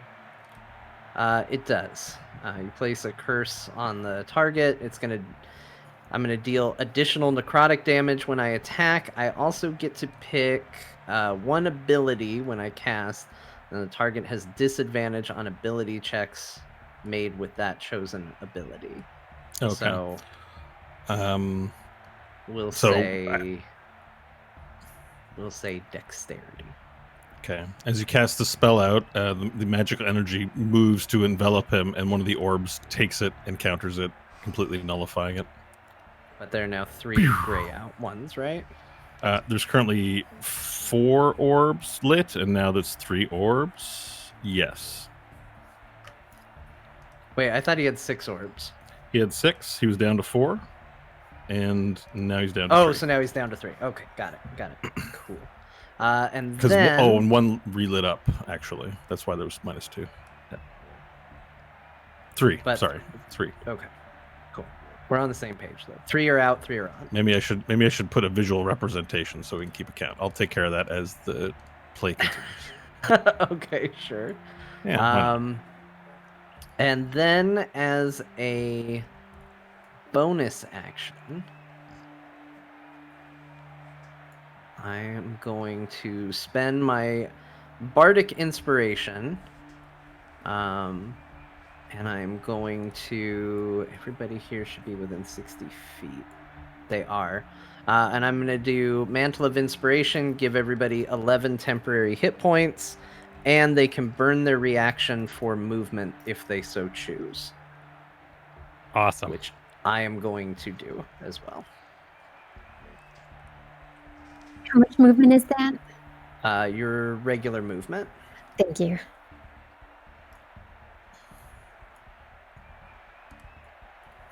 I'm gonna float down. Just keep in All mind right, it does Hope. use your reaction. Okay. Before we move on to the next move, we'll have something to resolve with Hope. Okay, so Hope, as you move closer towards him, one of the orbs lets out these blue rings. Think of Star Wars Stunning. These blue rings immediately go whoa, whoa, whoa, whoa, whoa, whoa, whoa, and they hit you. You'll need to make a wisdom saving throw, please. Actually, excuse me, Constitution. Excuse me. You can use that for same roll if you want, but it's Constitution. Okay, cool. So 21. Okay, so it reaches out to try and hit you, and you feel that it tries to stop your motion and affect you, but you resist it, moving through it, and then now an orb goes down to 2 orbs. Cool. And Hope will call back. You see that, bro? All right, anything else you'd like to do with your turn, Stanley? Okay, perfect. That brings us to Varel. Cool. Tell me about this guitar floating ahead of him. It's in front floating of in him, front of him. It's like it's an axe, so it's like got these like crazy shapes to it, like this crazy, that V shape of a metal guitar. It's really large, and it has all these like horns and sort of like crooked shapes all through it. Very articulate, very ornate, very expensive. Looks like it's made with some strange, some very glossy, very just luxurious substance, a material of some kind, including the top of the head is very also ornate, and it's got little skulls where you turn the skulls to tune the guitar, and the strings just are like, and the fretboard lights up with magic as he plays it. And it's just playing on its floating. own. It's like it's standing there, but he has no strap on. But so it's just like it's there, and he's playing. So he is touching it. He is touching it. Yes. Okay. And how big are these orbs?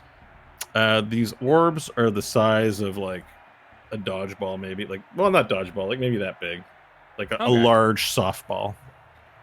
Well, as we all know, Varel isn't very good at saves. So what Varel would like to do is run up, which he can absolutely make it to here. Enter my rage, delivering 3 points of damage. Okay. And I would like to grasp 2 orbs at once. Okay, so first you're moving into the vicinity of the orb effects. I should probably mark it a little better, but you need to make a Constitution saving throw, please. And there's only 2 remaining, so I'll get rid of one of them. Okay, I was about to ask about that, and they're not actual geographic locations. They're just there to mark the number of orbs. They're actually really close to him. So if you want to change your move, I'm just putting them here so that everyone can keep a visual count. I don't have to remind you all the time. I'll move them aside. It's more of a meter on the right. Gotcha. So it's more I entered his zone. Okay. Yeah. So because you're within 10 feet, but you can remake the move because maybe you were misled by the map. So you can readjust. They're close to him. They're within the same 5-foot square. I'd still try to grab 2 of the orbs at once, but one's going to activate on me, and I rolled an 11. So to grab them, you'd have to move within 5 feet. But you've moved in the range. You've rolled an 11, which means one of the orbs goes and stuns you. For you are incapacitated. You can't take actions or reactions anymore. You can't move, and you can only speak falteringly. You fail strength and dex throws, and attack rolls against you have advantage. So you immediately just like are blasted by it, and your body goes limp, and you hit the dirt. You'll be able to make a saving throw on your next turn to clear the status. Cool. All right, if you want to mark that, you'll be able to make it at the start of your turn. Okay, perfect. So I'll mark that. Start a turn stun check, and your turn is over. And Henatar smiles, and he looks like, well, hot damn. And you guys are full of spirit. Now feel my spirit. And he goes, dun, dun, dun, dun, dun, dun, dun, dun, dun, dun, dun, dun, as sound blasts out from everywhere. I need everyone to make a charisma saving throw, please. Charisma. Oh shit! Really? Mm-hmm. Got a That's gonna be- 29. Ooh. I know. I rolled a nat 20 with a +9 on my save. Nice. Got a 4. Hold on. 12. A 23. 12 for Varel and 4 for Hope. The guitar rings out, and the rage of the sounds envelops your ears, and you don't have a means to stop hearing it, and it envelops everything inside you and fills you with an uncontrollable rage. Varel, it clears your stun status, but now you want to attack anything that's closest to you. Each turn you'll have to attack, and you're now in like a mosh rage. Same with you, Varel. You will attack anything and everything that's closest to you as you're forced to while you were charmed in this way. So you're both charmed. You're charmed to attack, a metal style, attack the nearest thing to you. Devil horns your hands and just claw into them. Yeah, and then for those who weren't charmed, you now need to make a Constitution saving throw as well. Oh no! So Nash and Stanley. Holy shit! That's another nat 20 for a 24. 13. All right, Nash. The force of the sound is so loud that it knocks you prone from inside the house as you fall over prone. Okay. Yeah, all it does is it knock you prone, and also because you failed the roll, you take shredding damage. I'm out of the house, by the way. And You haven't had your turn yet. You were in the house. No, I He did. used I, it. Oh, from you moved- my Yeah, mantle. Perfect. Yeah. Great. So you're floating out of the house. I am floating. Yes. So I'm in the. So I you don't fall know to if the that'll fall to matter. the ground. Okay. Yeah, you're gonna take fall damage as well. But you taking 14 shredding damage, like Okay. musical damage, essentially. Okay. All right. Is there a good one for that? Like psychic. Let's say psychic damage. You take Okay. 14 psychic damage, just in case you have resistances or anything that can affect it. On that one, I do. And then you're maybe floating 10 feet in the air as you float out the window. So you take 1 point of bludgeoning damage on the fall, Okay. and you're prone. Okay, and yeah, perfect. Nash, it's your turn. Yeah. Perfect. All right. Oh, one more thing. Yeah. I have to roll dice. One of his orbs comes back online, and he's now at 3 orbs again, or 2 orbs. Sorry. Would you say these orbs are they like shaman, like in World of Warcraft? You're spinning around. Yeah, his if body? you picture Thrall's necklace, it doesn't look anything like it, but like those orbs, they're not on his neck anymore. They're floating around him, like in a space shooting game where you have those things around you that shoot rockets. Like they Okay. twirl around him incessantly, creating this orbit around his body and protect him essentially. All right.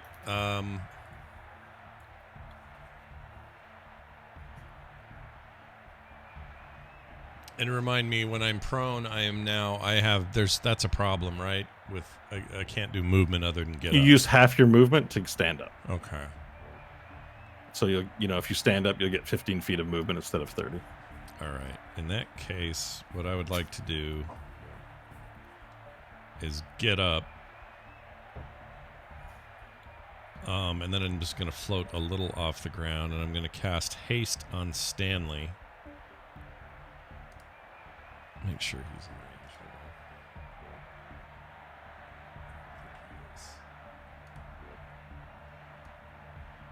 No, he's not, so I'm going to have to move a little bit. Half my movement, so let's go. I think that'll do it. Let me just make sure. Oh, I need to. Let's see. Oh, I can go one more. Oops. Okay, I think that gets me within range.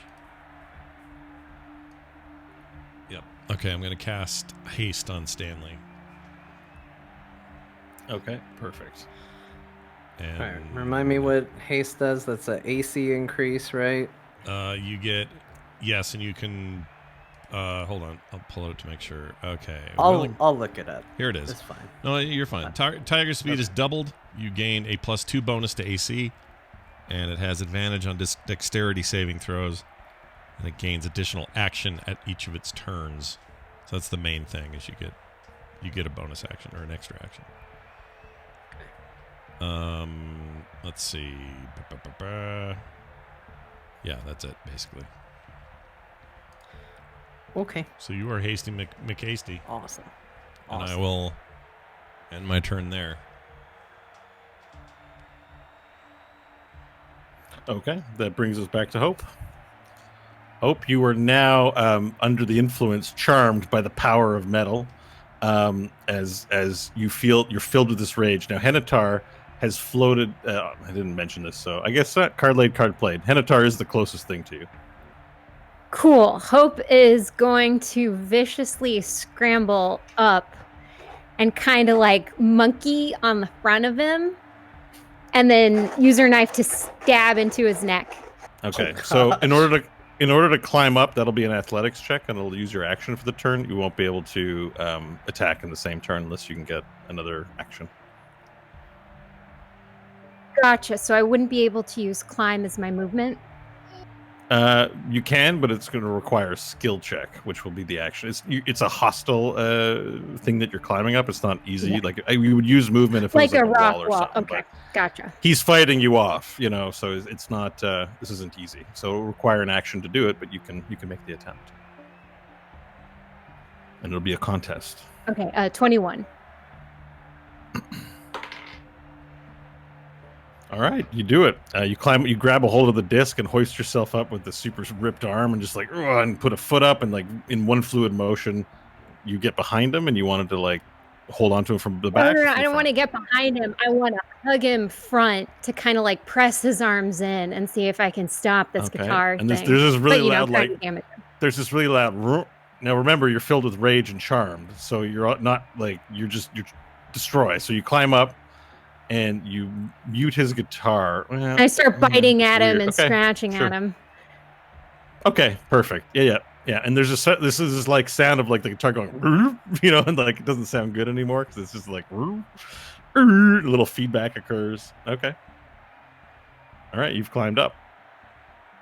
Yeah, and then since That- that was my action and everything, it would simply be I'm going to take out my knife and I'm gonna get ready to stab him. Sorry, I had a burp, had to mute. Okay, yeah, for sure. Stanley, you're up. All right, I'm gonna continue to try and move just to get into a slightly different position. Oh, I guess I'm hasted, so I've got a lot of movement. So I'll actually move somewhat behind him. Yeah. I don't want to go off the map, but we'll go, maybe right there. Oh, do you want me to increase? Oh, No. This is fine. This is okay. more than I can enough. I can move things around if you need more space. And let's see. We want to get rid of one of these orbs, so let's try something to see if it works. I'm going to vicious mockery him, and I'm going to pull out the megaphone and through it say, "Your music is awful. I'm truly aghast. I've heard better sounds coming out of Nash's ass." Wow. Someone's been flighting. All right. Yeah. So is that just a saving throw for Henitar? Yeah, wisdom 17 save. Rolled a 1, so that's not gonna work. Oh, but hang on. He absorbs it with the orb. Yeah. Too That's bad. fine. It's there to get rid of an orb. Job accomplished.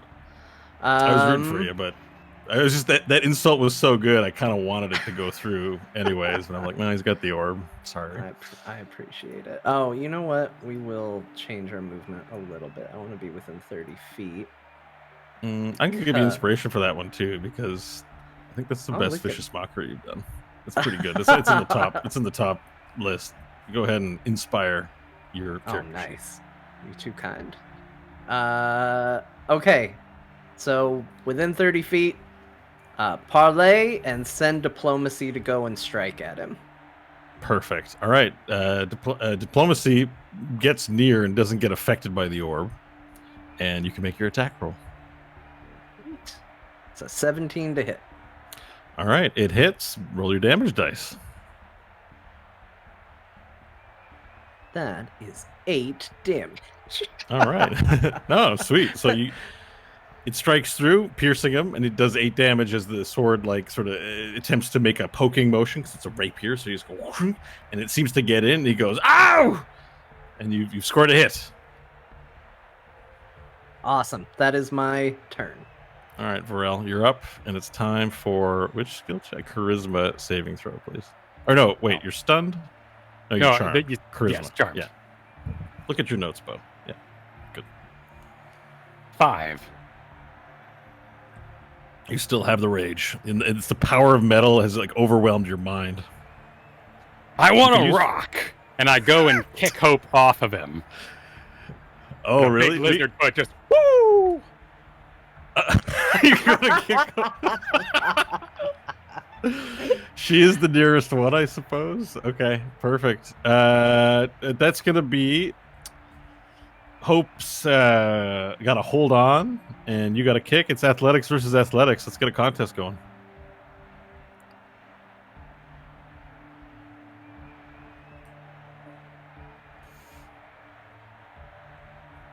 Got a 22. All right, Varel's kicking 11. you off. All right, you reach up and kick mega high with the power of rock behind you, and nail, I guess, her in the back of the leg, and you lose your balance and fall on your back, prone, lying back on the ground in front of Henitar. Continue, Varel. Since he is standing and she is now laying, Would that allow my secondary attack to assault Henatar? He shares the range, so you can choose. Cool. I want to wrestle the guitar from him. It's so out I of can reach. rock. You're gonna have to climb up yourself. Oh, okay. Well, then I'll start getting on stage. Then I'll start trying to get on the. All right. So your kicking off was an action. Do you have a second action for your turn? I seem. Let's see.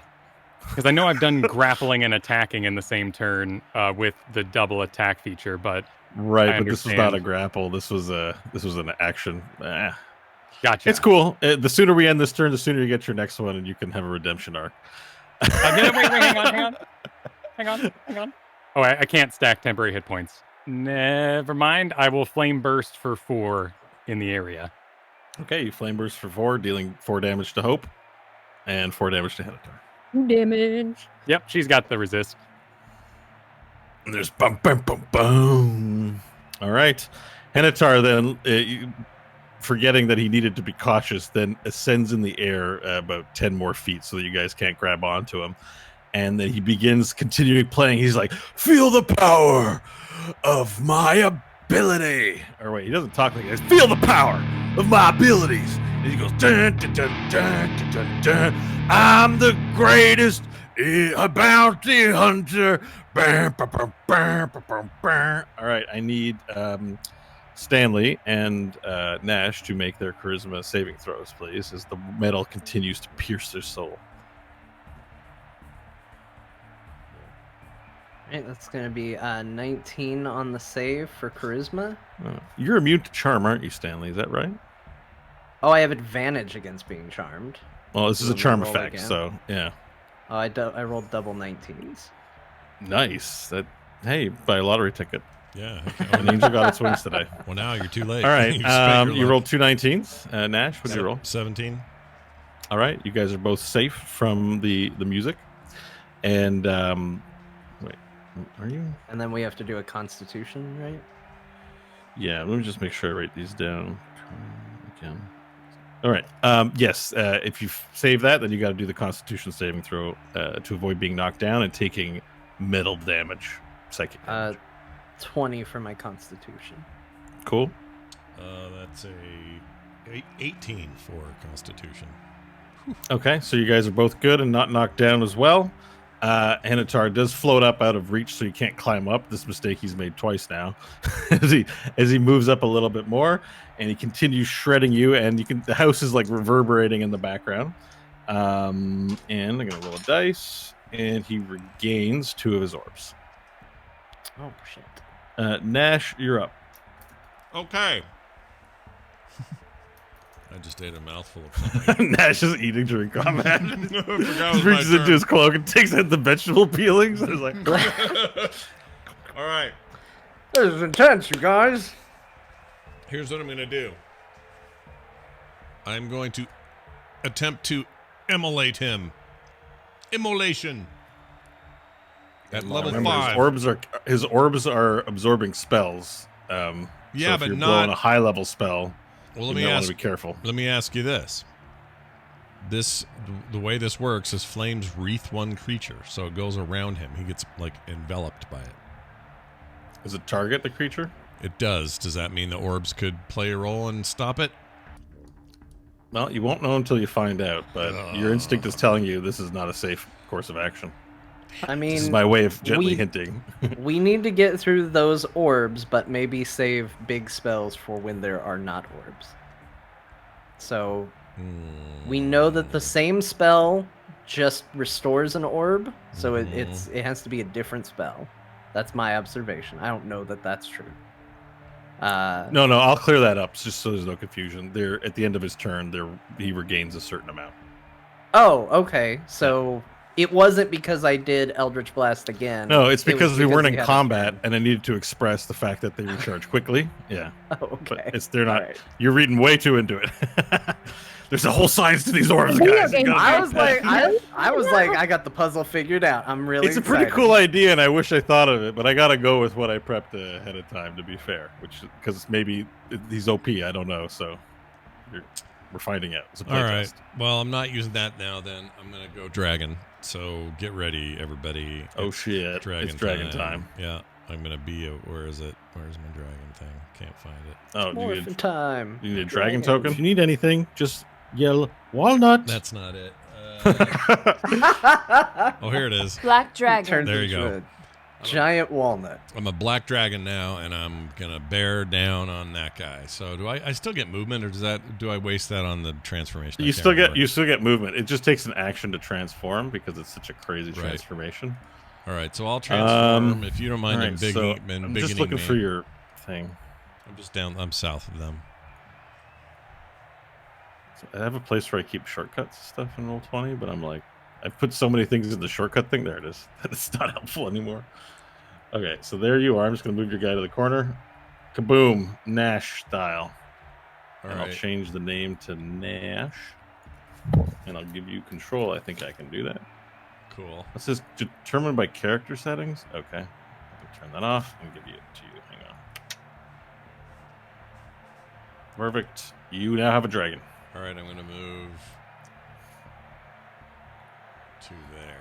I don't want to get within range yet because I can't do anything about anything. So Okay. You fly close to Hanatar as you're flying at his level. So now there's a dragon flying through the air towards him as he stands up and he turns to face you, and his eyes go wide. He wasn't expecting you to turn into a dragon.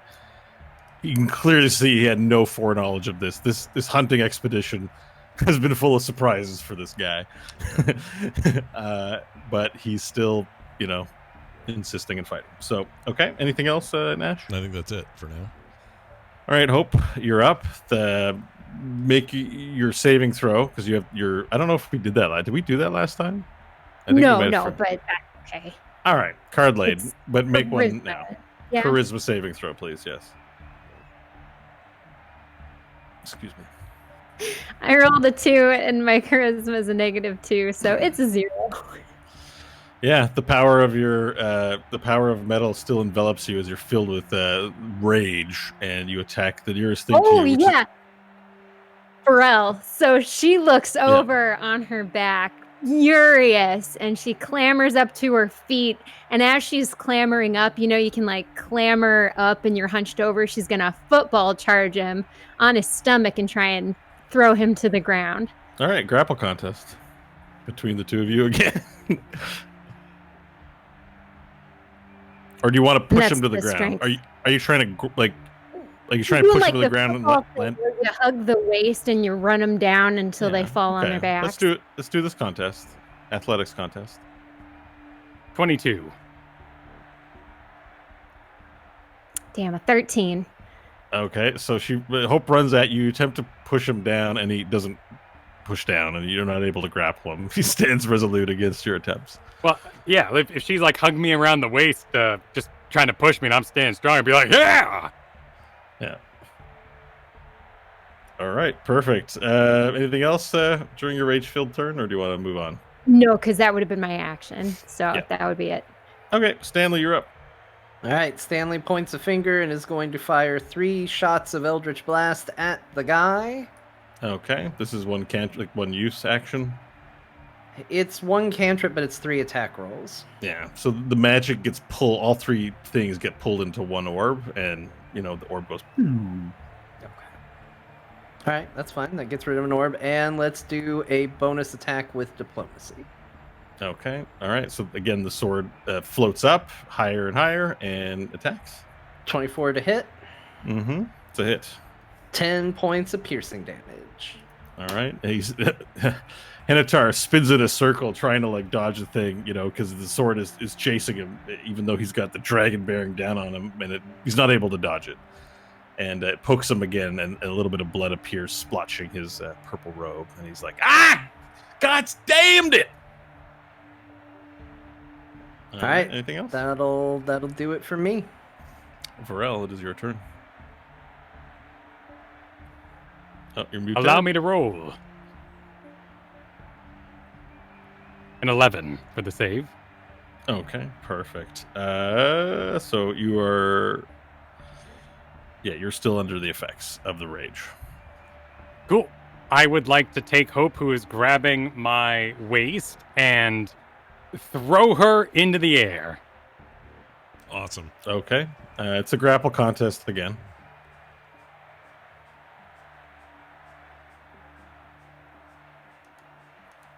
18. 20. Okay, you pick her up and you have her in your arms. Now, the act of grappling her and picking her up is going to be your action. Throwing her, I think, is going to be another feat of strength. So, if you have a means of using another action, if not, we'll move on. How high is Hanatar? Hanatar's about 30 feet up now. He's floated Okay. up, and the dragon sort of Nash is like beelining in his direction in dragon form. Cool. I'll just I'll bounce her up and down, all crowd surfer style. Okay. It's Hanatar's turn now, and Hanatar turns to you, Nash, and he looks positively freaked out as you get closer, and he begins, instead of doing his normal move, he begins doing the solo, and he goes, and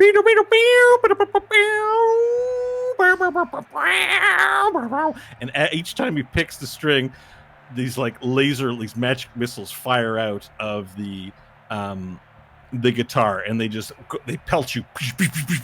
And these are magic missiles, so no attack roll.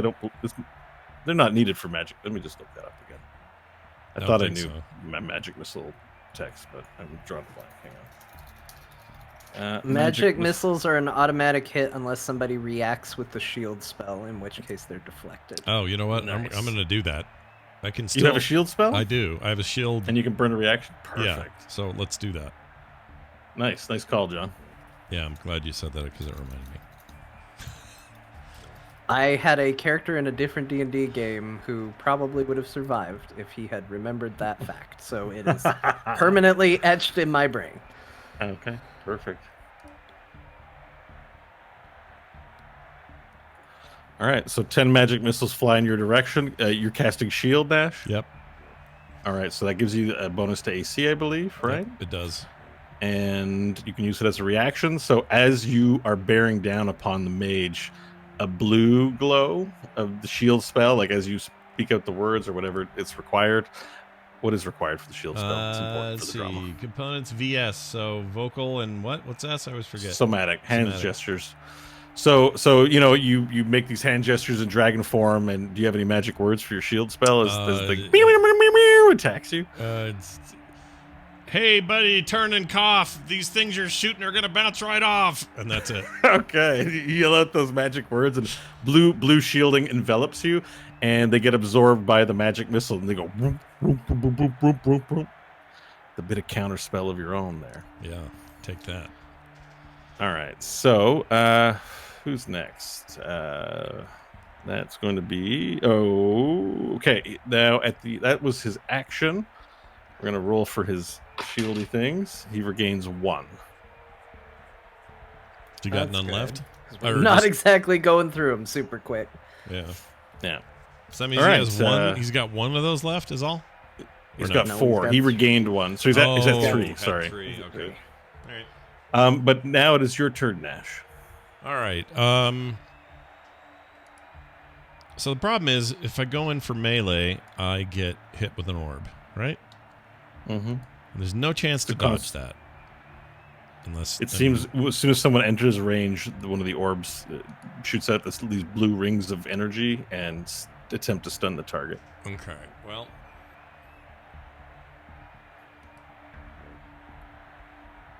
I'm gonna try some. I'm gonna try something. So I'm gonna come around and move here. Here's my movement. Mm-hmm. I'm gonna go around here, Okay. and from that vantage point, I am going to. Oh damn it! I didn't have my dragon shit up. Hold on. I'm going to do a dragon spell from there and see just how it goes. So I'm going to do Acid Breath from there. Okay. 30-foot line. I'm going to go straight through him, 5 feet wide, so shouldn't hit Hope or Varel. Also, they're lower than him, right? He's by about 30 feet right now. Okay. So you need to make a DC 14 dexterity saving throw, or whatever your orbs do, whatever your magic shitty orbs do. Okay, so you're breathing out fire on him, right? Yeah, acid breath fire. Okay, so you breathe out the acid fire, and the orbs have no effect upon this ability, and the fire just completely envelops him. You're shooting the beam of fire. Yes. Okay, then what's the damage? Or there's a DC 14 saving throw to make that. Okay, he does save. Okay, so you get half as much of the damage. So let me do that. What is it normally? Sorry, 49, 11d8 acid damage. Offensive 11d8. So I guess I do just whatever half of 11d8 my 11d8 roll is, right? Am I saying that right? Yeah. Yeah, roll 11d8 and use half. Okay, so it's 40, so 20. 20 points of damage? Yeah. Okay, perfect. Okay, so the fire envelops Hanatar, and it doesn't hit Hope of Varel, so above you just see as acid fire burns through the orbs and everything else, like putting holes in his robes and melting his skin. He's like, ah! His large scream comes out from the fire thing, and then as your breath stops, he's like all charred and his flesh is kind of like starting to drip and melt a little bit, and he sort of spins around very confused. Anything else you'd like to do with your turn? No, I'm good. Now we know he can't do the acid stuff. Everyone. All right, Hope, you're up. Make your saving throw.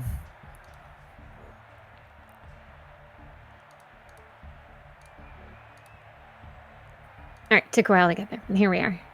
How about a dirty 1? No? You are still under the effects of the metal's rage. All right, so I guess Hope's being chucked up and down, so she's going, let me down! And she's going to try and punch at his back as hard as she can. Okay, to get let down, or you're just making attack rolls? Just to get let down. Okay, then make another contest, please. You can use dexterity or athletics, and Varel has to use athletics to hold you in his arms. Or hands, rather. 24. Oh, shit. Wow. Nice. 22. Describe how you get Varel to drop you. I want to punch him. Do you pull on his teeth? As I'm coming down, I just want to sucker punch him in the snout. I think this is the closest I've ever seen Kyle and Kristen ever have a couples fight, is like this moment right here. They're just like both fighting each other. Through Dungeons and Dragons. It's a healthy way to express oneself. Exactly. All right, so she punches your snout, causing you to like actually want to react and hold it because it was so hard. And Hope really knows your weak spots apparently more than you realize. As you get punched, and Hope you land gracefully on your feet, or metal-like on your feet, actually. Anything else you'd like to do? You've used your action. You can move. Yeah, but she's still charmed, so she's going to take Varel's the nearest. Unless you take a shoulder. look at Stanley and you're like, I want to beat that guy up. Maybe you'll run and beat that guy up. You can move around. Doesn't it have to be the closest person? It has to be the closest person, but you could run close to something and you can make ranged attacks. I didn't put any limit on the kind of attacks. You can use any of your abilities. You just got to target the person nearest you. It would still be... Stanley hasn't done anything to interrupt the fight, so it would still be Varel. So she'll take a few deep breaths with the shoulders heaving, and then she'll run at Varel again to see if she can't knock him down. Okay. Keep running at a brick wall, right? You use your action for this turn, but you're posing as if you're about to do that next turn. Okay. Stanley, you're up. All right. He's got 3 orbs, yes?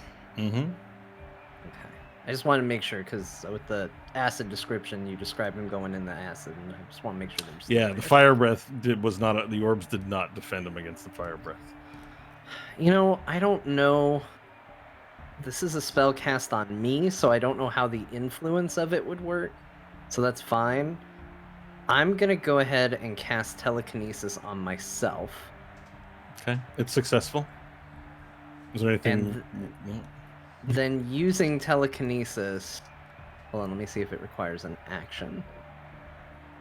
Well, I think as part of that action, I can use it. Yeah, I believe that's right with telekinesis. We can look it up for sure, but that sounds right to me. I want to try and rip the guitar out of his hands. You said it's not attached to him in any way, so I want to grab the guitar and pull it towards me. Okay. Into my loving embrace. So this guitar is magically connected to Hinatar in some strange way, and pulling it, it offers resistance. So you're gonna have to make an Arcana contest to see who gets control of the guitar. Okay. I mean, any item that's held in general, there is this a different kind? Because normally it's a magical object, and it's like attuned to him. Okay. And it's strange, so you can move it, but like I think it's card laid, card played. I'm telling you now, it's requiring an Arcana contest. Okay, so just do an Arcana roll. Yes, please. Okay. I'm gonna use my DM inspiration to try and make this work. That's a lot better. That's a 23. Okay, you win. Sick. I didn't Where think do it you was do with the gonna guitar? work, so now I have it and I don't know what to do. He rolled lower than you. So I'm Now gonna grab the guitar and is it an action to play So it? let me just to help you with your decision. It's a magical object. It's not likely to be like a real guitar where you can smash it on something and break it. This thing's probably very hard to break. Can I Probably try indestructible. Yeah, it's probably not easily broken, but with magic. Can I try playing it? Can I strum it? You'd have to strum it, so it'd need to be close to you. Stanley, yeah, I pull it to my hands. I can move it 30 feet, so I move it to me. So you grab the electric guitar magically from it. It's interesting the way this spell interacts with the orbs, because the orbs aren't affected. Like, you've cast it upon yourself, and then there's no spell cast for your telekinesis. You just have telekinesis. So you pull the electric guitar away from him, and he goes, "What? No! No!" And he's ignoring the dragon now, and he's like, hands are clutched out as you rob him of the electric guitar and bring it to you. So Stanley's gonna catch it. I mean, I'm hasted anyway, and I can't really do anything with it. So as an action, Stanley, classically trained in the lute, Stanley is going to start strumming the guitar. And he's going to say, "I'm skilled with a lute. Old school, I know. But I sure as shit can put on a better show." And bam, hit the guitar. See if it does anything. So you aim the guitar magically towards him, and you don't know what you're doing. So what ends up happening is, as you play the guitar, a fire emerges from the strings and melts upwards and fires a fireball in the direction of Hinatar. So Nash, can you give us some fireball knowledge, please? So this is a full-blown fireball, not bolt. Yes. Ball. Yeah, at level, so not higher level, if it makes it easier. Just, all right, here you go. But it's going to hit teammates as well, but it's a giant fireball. Eaten by his orb? Well, good question. Bright streak flash. Oh, yeah, that's right. He's got the orb. It is a spell. The orb does... The fireball fires out. We won't need the rules then for this. It fires out, and one of the orbs that gets eaten up and goes... Bummer. I mean, it would have been cool, and Varel offers fire resistance, so it would have been okay. But... Yeah, but you don't know what you're doing. It's still pretty awesome that you have the guitar. It is kind of cool. I hope you keep it. Okay. All right. I guess I should just say that's my turn. Oh no, because I got a bonus action. the rapier stabs him or tries. Okay. To. Sure. Make the attack roll. Maybe doesn't. Come on, D&D Beyond. Does so poorly. Roll. 27 to hit. Okay, it hits. Roll your damage dice. 13 piercing damage. Okay, perfect. And that's a hit. It stabs him again, producing more blood. And his three heads look around. He's panicking now, as his instrument of destruction is no longer in his possession, and it looks like that's never happened before. Okay. Next up would be Varel. Make your saving throw, please. 13. All right, you are still rocking. All right. Remind me, where's Hope? What's she do? Hope punched you in your snout and jumped in front of you, and now she's looking to tackle you again. Okay. It's like your actual marriage. Just like it. Yeah. The snout hits have got me down. I would like to give her the so long Bowser and grab her and start spinning. On my Okay. tail. Strength contest, please. It does require a grapple. 19. 15. All right, you grab her by the arm and you begin swinging around like it's a discus immediately. Like there's The tail. The tail. Oh, you grab her by the tail. Okay, you're spinning her around by her tail. Hope that hurts a lot. As he's spinning you around, now this doesn't require a throw. You can just kind of let her go. You'll get more power on the throw if you wait till your next turn, or you can make the attempt to throw it at her now, but the DC for hitting Hennetar is going to be much higher. No, I'll get that speed going. All right. Hope you're being spun around. That brings us to Hennetar's turn, and Hennetar immediately turns, like the dragon's like literally killing him, but he's more concerned about the electric guitar. He turns around with Nash behind him, and he attempts to. He has telekinetic control of his own over the guitar. He can make it. He's attempting to rip it from your grasp magically, and his hands reach out, and he goes, "Mine!" And he does an Arcana contest with you again to get the guitar out of your grip. Let's do it. 20, dirty. I rolled another one. Oh my So god! even with his modifier, it's lower than yours as he attempts to do that. And his eyes, he glowers with frustration, and he begins to float higher up into the sky to try and get away, to try and run away. So he moves up 30 more feet, but he doesn't have a turn. There's a risk if he doesn't get killed now.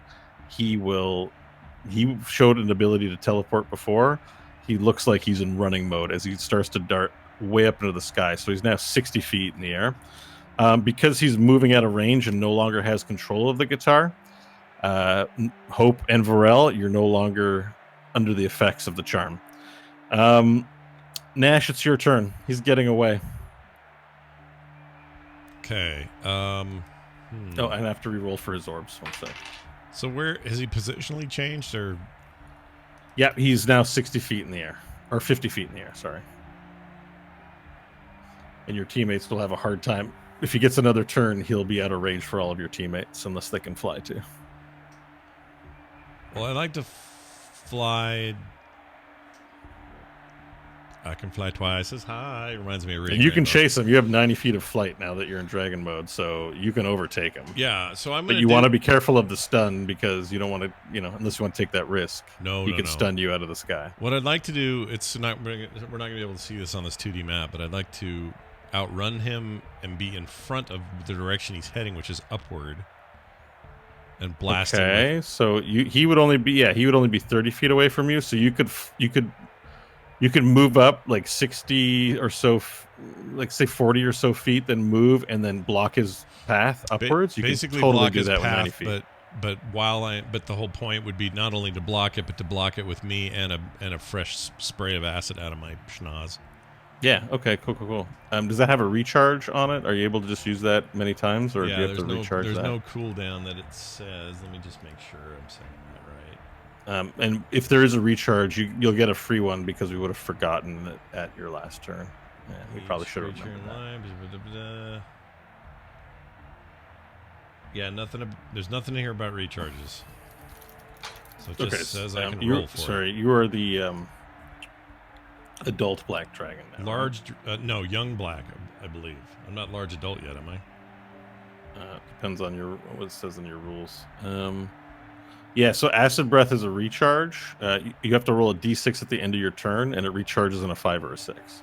Oh. So you don't have it right now. So roll a d6 now because I didn't give it to you at the end of your last turn. Okay, let's do that. So go ahead and take that opportunity. D6, you said? Yeah. 5. Okay, it's recharged. You have it up. Okay, then I'll blast him with it. All right. This time I'll say, you thought you were going to get away, but just in case, here's a fresh load in your face. That sounds wrong. Oh, good God. Get inspiration for that. I got to make a saving throw. Yeah, 13. Oh, 13. He makes the saving throw, so it's half damage. Half damage again? Okay. But roll your fiery 11d8, I believe. Yes, 11d8, right? Hold on. Yeah. Yep, 11d8. 45, so half of that is 23. Okay, so 78. Yeah. Oh, wait, no, 78. No. Sorry, 78 is the total damage you've done to him so far. Correct.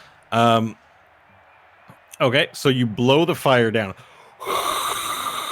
And like this, everyone sees the dragon, like Nash and dragon form, flies above Hanatar and point himself downwards and shoot the column of fire all the way down. How many feet is it? 30. You shoot that out? 30. 60-foot line. And yeah, okay, you're not going to burn Varel and Hope in this, so that's cool. But it's just barely above their heads, this column of fire, as it continues to melt and burn his robes. And notably, the disc underneath loses its integrity. And he goes, what? He starts falling to the ground immediately, and he falls through the fire, burning him and melting him. He falls, hits the ground, and creates this huge dust up. Poof! And because he's 60 feet up,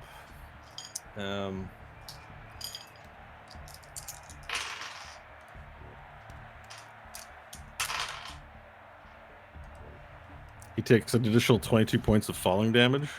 Okay. As he hits the ground, poof!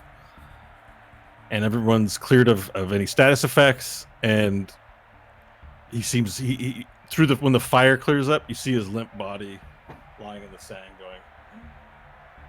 going. Okay. And maybe that's where we leave it for this week, since we're at time, and you can do what you will with them at the beginning of next week's episode. Yeah. That's great. Dun, dun, dun, dun. So he's not dead. We can like talk to him after, or we can communicate with the dude. Yeah, I'd like to go on more, but we're All right. it's time for the show to be over, everyone. That's true. D&D's got to end sometime. This is all true. Well done. Okay, well that's great. Good fight. I'm sure glad I went dragon, because what the hell, orbs? Those orbs can bite me in the butt. All right, we're gonna go, but next week we'll be back and we'll do another show and we'll continue on our epic journey. So please come back and be a part of it. There will be dungeons.com. In the meantime, head on over there and be a part of that. In fact, sign up for our Dungeons Plus program, where you get rad stuff in the mail and digitally, and well, it's just a good feeling to know you're supporting your favorite D&D show. So go give it a shot and check it out and read all about it at therewillbedungeons.com. You can email us. You can find us on Twitter. You can do all those things. And hey, while you're around listening, if you're an audio listener and you're like, man, I sure like this show, give us a review wherever you got it. If it's iTunes or Spotify, Google Play, wherever it is. We don't care. It just helps us get up there in the viewsability. It's not even a word, but I made it up. Anyway, go do that. It helps us out in lots of ways. That's going to do it for us, for me, for Kyle, for Kristen, for Bo, for Chunks, and for John. We'll see you next time.